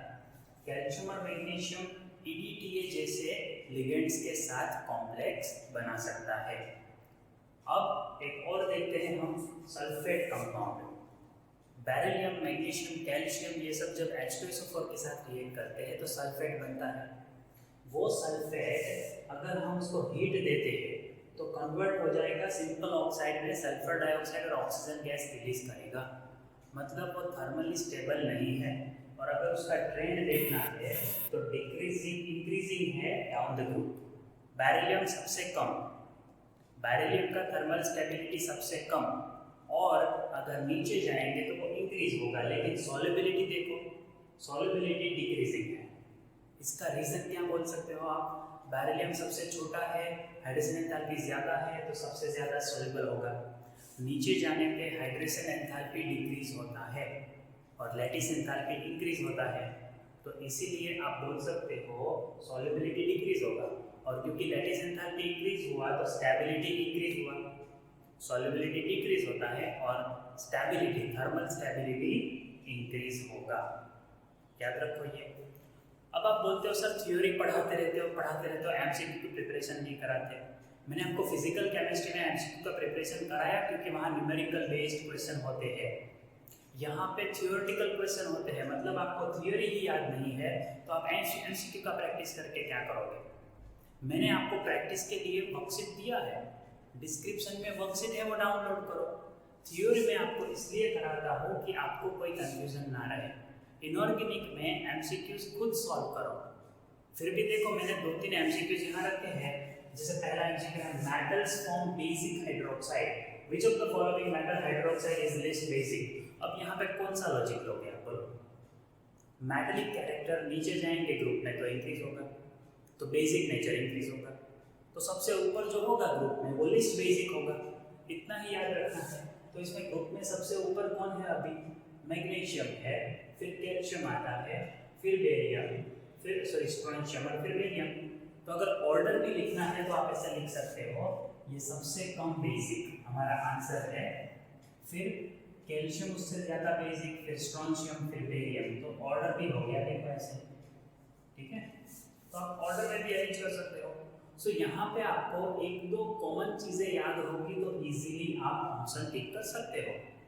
तो वर्कशीट आपको मैंने दिया है डिस्क्रिप्शन में, वो डाउनलोड करो और उसका प्रैक्टिस करो, उसमें ये सारे थ्योरीज यूज होंगे। देखो next, which of the carbonate given below is unstable in air and that's why kept in CO2 atmosphere. तो अभी हमने कार्बोनेट की डिस्कशन की, उसमें सबसे अनस्टेबल कौन था? बेरिलियम। अभी मैंने कहा ना लीस्ट स्टेबल है। सो ये थियोरेटिकल क्वेश्चंस हो गए, यहाँ कोई ज़्यादा लॉजिक नहीं है। सो आंसर आप टिक करोगे बेरिलियम कार्बोनेट। कम स्टेबल है, इसलिए लेजिटेलर प्रिंसिपल के हिसाब से आप क्या करो, CO2 के एटमॉस्फेयर में रखो। तो पहले से अगर CO2 होगा तो बेरिलियम कार्बोनेट का डिकम्पोजिशन नहीं होगा। इतना याद रखो और प्रैक्टिस करो MCQ का। तो अब हम देखते हैं एनोमलस बिहेवियर ऑफ बेरिलियम। ये क्यों एनोमलस बिहेवियर दिखाता है? ग्रुप के बाकी एलिमेंट से क्या अलग क्यों है? उसका रीजन है उसका स्मॉल साइज और एब्सेंस ऑफ डी ऑर्बिटल और हाई चार्ज डेंसिटी। इसकी वजह से एनोमलस बिहेवियर उसमें है। तो उसमें सबसे पहला देखें तो हार्डनेस। तो ये डेंसर है, डेंसिटी इसका ज़्यादा है और इसीलिए ये हार्ड है। जबकि ग्रुप के बाकी मेटल कैसे है, सॉफ्ट है, उसको हम नाइफ से कट कर सकते हैं। फिर मेल्टिंग पॉइंट देखो तो बहुत ज़्यादा है, 1551 केल्विन, इतना ज़्यादा मेल्टिंग पॉइंट। आप कंपेयर करो उसके बाद आने वाले एलिमेंट का मेल्टिंग पॉइंट कितना कम है, 924, बट इसका मेल्टिंग पॉइंट बहुत ज़्यादा है। सो सिंपली आपको याद रखना है मेल्टिंग पॉइंट बेरिलियम का ज़्यादा है, तो ये हुआ एनोमलस बिहेवियर। आयोनाइजेशन एंथैल्पी भी ये छोटा है तो बहुत ज़्यादा है, बट अगर ग्रुप में नीचे जाएंगे तो आयोनाइजेशन एंथैल्पी डिक्रीज होता है। रिएक्टिविटी विद एसिड की बात करें तो ये लिबरेट नहीं करता हाइड्रोजन, रिएक्ट तो कर लेगा लेकिन हाइड्रोजन रिएक्ट नहीं करता। ग्रुप के बाकी मेटल्स HCl, H2SO4 इसके साथ रिएक्ट करके हाइड्रोजन गैस रिलीज करते हैं। उसका रीजन है इसका ऑक्सीडेशन पोटेंशियल बहुत कम है। Due to low oxidation potential it does not liberate hydrogen gas. अब बेरिलियम का दूसरा एनोमलस प्रॉपर्टी देखो तो वाटर के साथ उसका रिएक्टिविटी, वो रिएक्ट ही नहीं करता। चाहे आप कितना भी हॉट वाटर ले लो या कोल्ड वाटर ले लो, बेरिलियम रिएक्ट नहीं करता। जबकि मैग्नीशियम हॉट वाटर के साथ रिएक्ट करता है और बाकी ग्रुप एलिमेंट कोल्ड वाटर के साथ भी रिएक्ट करते हैं। सो ये वाटर के साथ उसका रिएक्टिविटी भी एक एनोमलस बिहेवियर हुआ कि वो रिएक्ट नहीं करता। फिर है उसका एम्फोटेरिक नेचर। आप देखो बेरिलियम ऑक्साइड और बेरिलियम हाइड्रोक्साइड दोनों एम्फोटेरिक है, they both are amphoteric in nature. और फिर देखो फॉर्मेशन ऑफ कार्बाइड, जो इसमें से कार्बाइड बनता है, कार्बन के साथ हम जब इसको हीट करते हैं तो इसका कार्बाइड बनता है, वो पानी के साथ रिएक्ट करके क्या रिलीज करता है, methane. Beryllium carbide release methane, but other members magnesium carbide, calcium carbide, they release acetylene. वो जब रिएक्ट करते हैं पानी के साथ तो एसिटिलीन बनता है, जबकि बेरिलियम क्या रिलीज करता है, मीथेन गैस। तो ये हो गए एनोमलस बिहेवियर ऑफ बेरिलियम।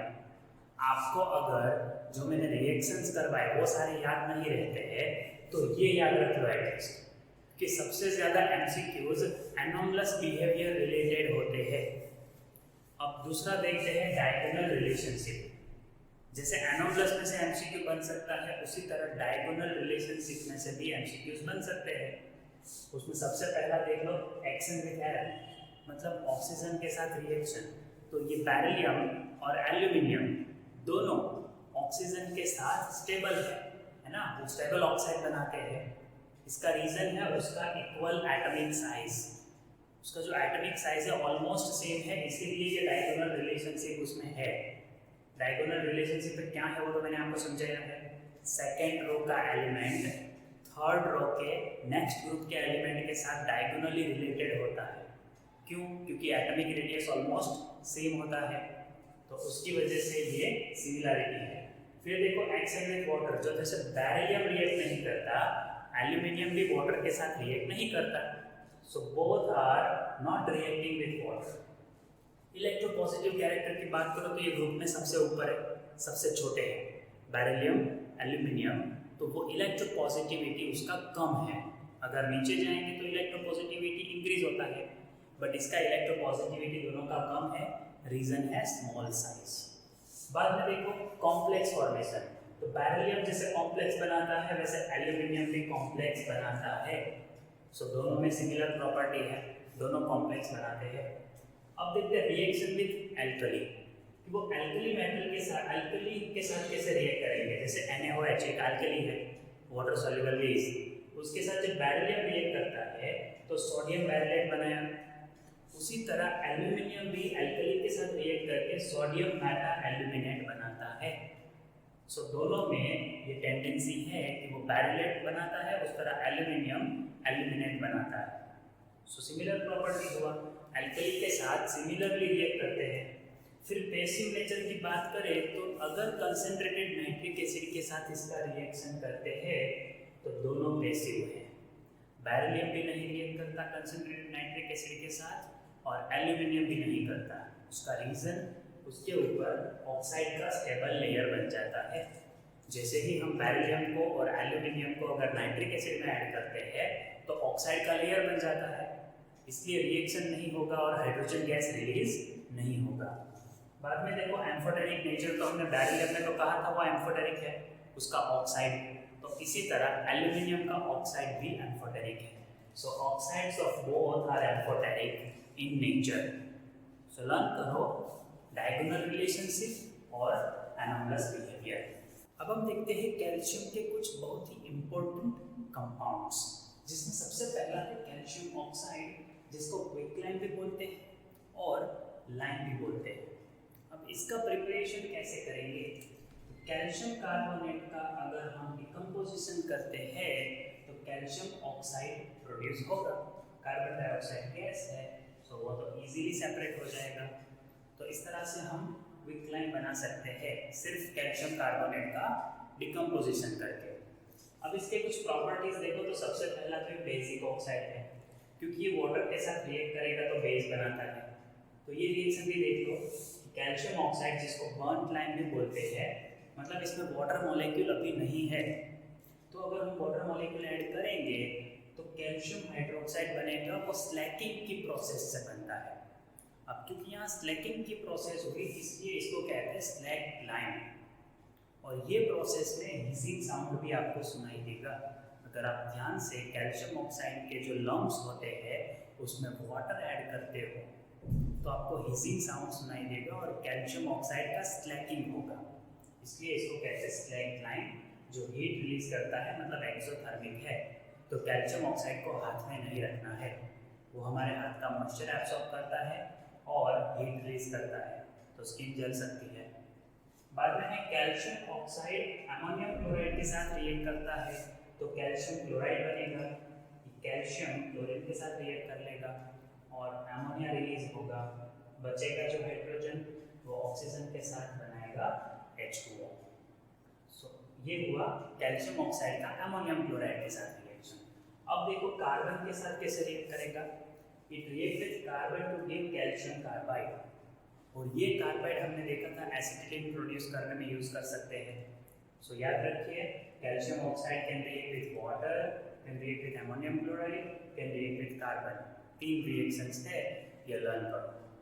अब इसके यूजेस देखते हैं। यूजेस में सबसे पहला है ड्राइंग एजेंट है। अमोनिया अल्कोहल अगर सॉल्यूशन में है और हमें ड्राई करना है वो सॉल्यूशन को, तो हम कैल्शियम ऑक्साइड यूज कर सकते हैं। दूसरे यूजेस अगर हम देखें तो बिल्डिंग कंस्ट्रक्शन में जो मोर्टार यूज होता है उसका एक कंस्टिट्यूएंट है कैल्शियम ऑक्साइड, और प्योरिफिकेशन प्रोसेस में भी कैल्शियम ऑक्साइड यूज होता है। और एक यूज इसका देखें तो सॉफ्टनिंग ऑफ वाटर में, मतलब अगर वाटर हार्ड है, कैल्शियम मैग्नीशियम उसमें प्रेजेंट है, तो कैल्शियम मैग्नीशियम को निकालने के लिए हम कैल्शियम ऑक्साइड को यूज कर सकते हैं एज अ सॉफ्टनिंग एजेंट। अब हम देखते हैं नेक्स्ट कंपाउंड, वो है कैल्शियम हाइड्रोक्साइड। कैल्शियम हाइड्रोक्साइड को स्लैक लाइम भी बोलते हैं और उसका दूसरा नाम लाइम वाटर भी है। अब ये कैसे बनेगा, तो वो आप देखो यहाँ केमिकल प्रॉपर्टी के लिए आपको पता चल गया। Calcium oxide react with water, तो वही रिएक्शन है, calcium oxide react with water and produces calcium hydroxide. और हीट रिलीज हुआ, कितना हीट रिलीज हुआ देखो, -63 किलो जूल। माइनस का मतलब है रिलीज हुआ, तो 63 किलो जूल हीट रिलीज हुआ। अब देखते हैं प्रॉपर्टीज। तो पहले तो ये देख लो कि इसका जो वाटर में सॉल्यूशन है वो सस्पेंशन को हम मिल्क ऑफ लाइम भी कहते हैं। और कुछ केमिकल प्रॉपर्टीज देखो तो ये मिल्क ऑफ लाइम CO2 को इजीली एब्जॉर्ब करता है और बन जाता है कैल्शियम कार्बोनेट। आपने देखा होगा लैब में, देखो आप कार्बन डाइऑक्साइड प्रोड्यूस हुआ उसका टेस्ट कैसे करते हो। सो ये लाइम टेस्ट है। कार्बन डाइऑक्साइड जो प्रोड्यूस होता है उसको आप लाइम वाटर में पास करोगे तो लाइम वाटर मिल्की हो जाएगा। अभी कुछ स्टूडेंट बोलते हैं सर हमने तो CO2 कितना सारा पास किया मिल्की नहीं हुआ। भाई जब अगर आप एक्सेस पास करोगे तो इसी कैल्शियम कार्बोनेट के साथ वो एक्सेस ऑफ CO2 रिएक्ट करके कैल्शियम बाइकार्बोनेट देगा और वो सॉल्युबल है। कैल्शियम कार्बोनेट इनसॉल्युबल है, देखो सॉलिड लिखा है, लेकिन कैल्शियम बाइकार्बोनेट सॉल्युबल है, वो तो डिसॉल्व हो जाता है। तो ज़्यादा CO2 पास करोगे तो आपको मिल्कीनेस नहीं दिखेगा। Are you getting it? अब देखो नेक्स्ट, कैल्शियम हाइड्रोक्साइड क्लोरीन के साथ रिएक्ट करके बनाता है CaOCl2 जिसको कहते हैं ब्लीचिंग पाउडर। ये ब्लीचिंग पाउडर का कंस्टिट्यूएंट है। तो कैल्शियम हाइड्रोक्साइड में से ब्लीचिंग पाउडर बना सकते हैं। तो ये केमिकल रिएक्शंस हुए। अब यहाँ से ही आपको यूज मिल जाएगा। जैसे पहला यूज हो गया ये ब्लीचिंग पाउडर बनाने में, calcium hydroxide is used to prepare bleaching powder. फिर बिल्डिंग मटेरियल में हमने अभी कहा मोर्टार यूज होता है, उसमें जैसे कैल्शियम ऑक्साइड है वैसे कैल्शियम हाइड्रोक्साइड भी है। It is a constituent of mortar और it is used as a disinfectant also. तो आपने देखा होगा बिल्डिंग में हम वाइट वॉशिंग के लिए इसको यूज करते हैं, उसका रीजन वो अच्छा डिसइंफेक्टेंट है और क्योंकि वाइट कलर का है तो वाइट वॉशिंग में भी यूज हुआ। तो दो यूजेस हो गए, एक तो वाइट वॉशिंग हो जाएगा और दूसरा डिसइंफेक्टेंट है, मतलब कुछ अगर वहाँ पे जर्म्स हैं माइक्रोब्स है तो वो भी मर जाएंगे। तो याद रखो प्रिपरेशन प्रॉपर्टीज एंड यूजेस। आपको यहाँ से अगर MCQs पूछते हैं तो ये MCQs अब आप इजीली सॉल्व कर पाओगे। तो हमारा नेक्स्ट कंपाउंड है कैल्शियम कार्बोनेट जिसको लाइमस्टोन भी कहते हैं। इसका प्रिपरेशन बहुत सिंपल है, ये प्रिपरेशन तो हमने देख लिया है। Calcium hydroxide react with carbon dioxide produce calcium carbonate. Excess of CO2 होगा तो कैल्शियम बाइकार्बोनेट बन जाएगा। तो कैल्शियम बाइकार्बोनेट में से कैसे मिलेगा? तो उसका हीटिंग करने से कैल्शियम कार्बोनेट मिल जाएगा। तो इस तरह से हमें कैल्शियम कार्बोनेट मिल सकता है। ये हुआ प्रिपरेशन। प्रॉपर्टी क्या है? सो एक ही प्रॉपर्टी देखना है कि अगर इसका हीटिंग करते हैं तो वो डिकम्पोज होगा, थर्मल डिकम्पोजिशन से वो कैल्शियम ऑक्साइड देगा और कार्बन डाइऑक्साइड गैस रिलीज होगा। यूजेस देख लेते हैं इसके। तो बहुत सारे यूजेस हैं, वो यूज होता है टूथपेस्ट में, फेस पाउडर में, एडहेसिव में, कॉस्मेटिक्स, पेंट्स, ये सब के अंदर एज अ फिलर मटेरियल हम उसको यूज कर सकते हैं। फिर मेडिसिन में वो इंडाइजेशन की कंडीशन में यूज होता है। उसके बाद यूज है मार्बल बनाने में जो बिल्डिंग कंस्ट्रक्शन में काम आएगा। फिर CO2 प्रोडक्शन में आप देख सकते हो डिकम्पोजिशन से CO2 प्रोड्यूस होता है। सो इंडस्ट्रियल प्रिपरेशन में ये बहुत ही अच्छा एक ऑप्शन है CO2 बनाने के लिए। फिर कहाँ पे यूज होता है? In production of quicklime, slaked lime, cement, washing soda, glass, ये सब के कंस्ट्रक्शन के लिए, प्रिपरेशन के लिए हम कैल्शियम कार्बोनेट को यूज कर सकते हैं। अब नेक्स्ट कंपाउंड देखते हैं इसके बाद, प्लास्टर ऑफ पेरिस जिसको कैल्शियम सल्फेट हेमीहाइड्रेट भी कहते हैं। हेमीहाइड्रेट इसलिए क्योंकि उसमें वाटर मॉलिक्यूल देखो, एक कैल्शियम सल्फेट में हाफ वाटर है, इसलिए हेमीहाइड्रेट। अगर आप दो कैल्शियम सल्फेट लोगे तो उसमें एक वाटर है, तो एक कैल्शियम सल्फेट में हाफ वाटर मॉलिक्यूल होता है। कैसे इसको प्रिपेयर करेंगे? तो इसके लिए रॉ मटेरियल चाहिए जिप्सम। जिप्सम को जब हम 390 केल्विन पे हीट करेंगे तो बन जाएगा कैल्शियम सल्फेट हेमीहाइड्रेट, मतलब POP, प्लास्टर ऑफ पेरिस। इसको ऐसे भी लिख सकते हो और ऐसे भी लिख सकते हो। अब इसके प्रॉपर्टीज में देखो तो सेटिंग प्रॉपर्टी इसके अंदर है, मतलब अगर हम इसमें वाटर डालते हैं तो पहले वो सॉफ्ट होगा बट बाद में हार्ड हो जाएगा। सो इसकी वजह से इसका एप्लीकेशन बहुत ज़्यादा है। अब देखो calcium sulphate into half water में हमने अगर H2O ऐड किया, मतलब POP में अगर H2O ऐड किया तो पहले वो ऑर्थोरम्बिक स्ट्रक्चर में कन्वर्ट होगा जो कि सॉफ्ट है। बट बाद में हार्डनिंग होने से वो मोनोक्लिनिक स्ट्रक्चर मतलब जिप्सम जैसा वापस बन जाएगा। तो ये प्रॉपर्टी की वजह से हम इसको यूज़ करते हैं। लेकिन जब हम बनाते हैं और टेम्परेचर 390 केल्विन है, उससे ज़्यादा टेम्परेचर नहीं होना चाहिए, वरना जो पीओपी बनाते हैं उसका ज़्यादा टेम्परेचर अगर देंगे तो जो हाफ वाटर मॉलिक्यूल्स में है वो भी निकल जाएगा, मतलब वो क्रिस्टल में से डेड बर्न्ड प्लास्टर में कन्वर्ट हो जाएगा। जब तक वो क्रिस्टल फॉर्म में है तब तक यूज़फुल है, अगर ये हाफ वाटर मॉलिक्यूल भी निकल गया तो फिर वो कोई काम का नहीं, इसलिए उसको कहते हैं डेड बर्न्ड प्लास्टर। अब हम देखते हैं पीओपी का यूज़ कहाँ पे है। तो सबसे पहला बहुत अच्छा यूज़ है मोल्ड बनाने में, मतलब स्टेच्यूज बनाने हैं, पोट्रीज बनानी है, सिरेमिक्स बनाने हैं, तो उसमें हम यूज़ कर सकते हैं पीओपी को। सेटिंग प्रॉपर्टी है, इसलिए फ्रैक्चर्ड बोन को भी हम सेट करना चाहे अगर तो इससे कर सकते हैं। आपको पता होगा पीओपी प्लास्टर ऑफ पेरिस, उसका प्लास्टर करते हैं और फिर आपको हाथ अगर फ्रैक्चर हुआ है तो इस तरह से स्टेबल रखना है, तो बोन्स अपने आप सेट हो जाते हैं। तो ये यूज़ हो गया प्लास्टर ऑफ पेरिस का। फिर स्टेच्यूज, फर्नीचर्स, ये सब बनाने में अब आप बोलोगे फर्नीचर कौन सा, तो लकड़ी के फर्नीचर नहीं, जो हम सीलिंग्स बनाते हैं वो पीओपी में से बनते हैं। बहुत सारे स्टेच्यूज, मॉडल्स जो बनते हैं वो पीओपी में से बनते हैं। तो बिल्डिंग में भी, कंस्ट्रक्शन में भी मतलब इसका यूज़ हम कर सकते हैं। सो लर्न करो कैल्शियम कार्बोनेट के preparation property uses and plaster of Paris के प्रिपरेशन प्रॉपर्टी यूजेस। आपको थियोरेटिकल क्वेश्चंस पूछेंगे एमसीक्यू में, इसलिए ये सब करना ज़रूरी है। कैल्शियम का एक और बहुत ही इम्पोर्टेंट कंपाउंड है सीमेंट, जो मोस्ट इम्पॉर्टेंट बिल्डिंग मटेरियल है। उसका यूज़ होता है बिल्डिंग्स, रोड्स, ब्रिज और डैम्स बनाने के लिए, ये तो आपको पता ही होगा। लेकिन ये सीमेंट में होता क्या है, तो वो मिक्सचर है लाइमस्टोन और क्ले का। लाइमस्टोन इसलिए कि उसमें से लाइम मिलेगा कैल्शियम ऑक्साइड, और क्ले इसलिए लेना है क्योंकि उसमें से मिलेगा aluminium oxide, silica, iron oxide and magnesium oxide. मतलब ये ऑक्साइड्स मिले वैसा क्ले लेना है, उसको लाइमस्टोन के साथ मिक्स करके अगर हीट करते हैं तो सीमेंट बनेगा। जिसमें से पोर्टलैंड सीमेंट जो बनता है उसका रियल कंपोजिशन क्या होगा परसेंटेज में, तो कैल्शियम ऑक्साइड उसमें होगा 50 to 60%, सिलिका होता है 20 to 25%, मतलब ये सबसे ज़्यादा है। देखो कैल्शियम ऑक्साइड और सिलिका सबसे ज़्यादा अमाउंट में होता है सीमेंट में। बाद में है alumina 5 to 10%, magnesium oxide 2 to 3%, iron oxide और SO3 1 to 2%। तो ये कंपोजिशन है पोर्टलैंड सीमेंट का, इतना परसेंटेज ऑक्साइड्स होते हैं। अब ये जो ऑक्साइड्स है उसका रेशियो क्या होगा वो भी इम्पोर्टेंट है।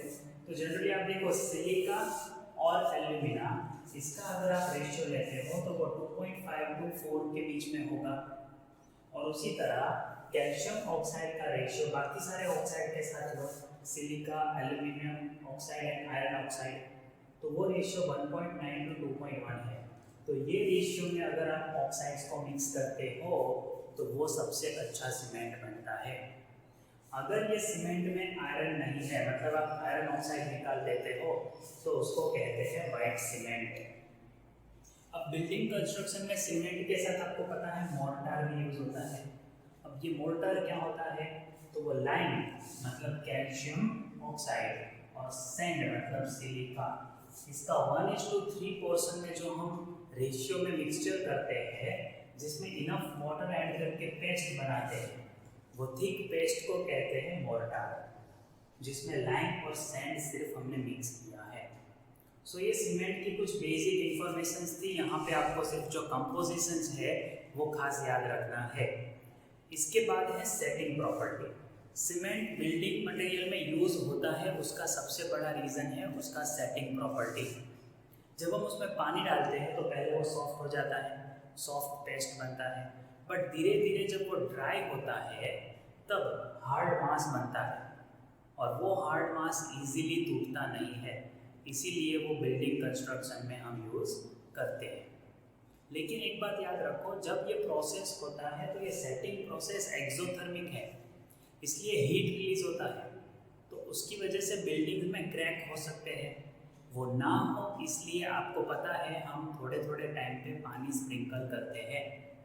उसका रीज़न ये है कि सेटिंग एक्सोथर्मिक प्रोसेस है, तो बिल्डिंग को कूल रखने के लिए हम वाटर स्प्रिंकल करते हैं। जितना सेटिंग टाइम ज़्यादा होगा उतना बिल्डिंग स्ट्रॉन्ग बनेगा। तो हम सेटिंग टाइम को बढ़ाएंगे कैसे? सेटिंग प्रोसेस को कम करके, और उसके लिए यूज़ होता है जिप्सम।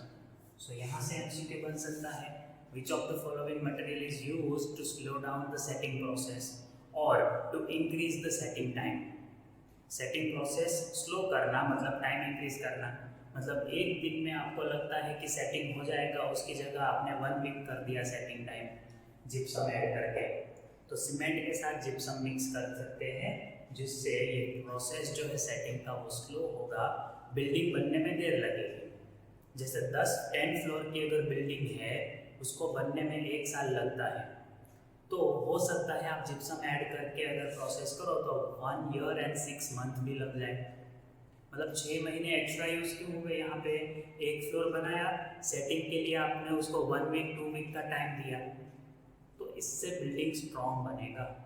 सो याद रखो ये क्या है, जिप्सम का यूज़ क्या है और सीमेंट का कंपोजिशन क्या है। तो ये है last topic of the chapter, biological importance of ions, जिसमें हम पहले देखेंगे सोडियम आयन। तो एडल्ट में जिसका वेट अगर 70 kg है तो सोडियम आयन कितना होता है? 90 ग्राम। पूरे बॉडी में 90 ग्राम सोडियम आयन होता है और उसका डेली रिक्वायरमेंट होता है 2 ग्राम। अब ये होता कहाँ पे है? तो एक्स्ट्रा सेल्यूलर रीजन में, सेल के बाहर का जो रीजन है वहाँ पे Na+ प्रेजेंट होता है, जिसके फंक्शंस में अगर हम देखें तो पहला फंक्शन है ट्रांसमिशन ऑफ नर्व सिग्नल्स।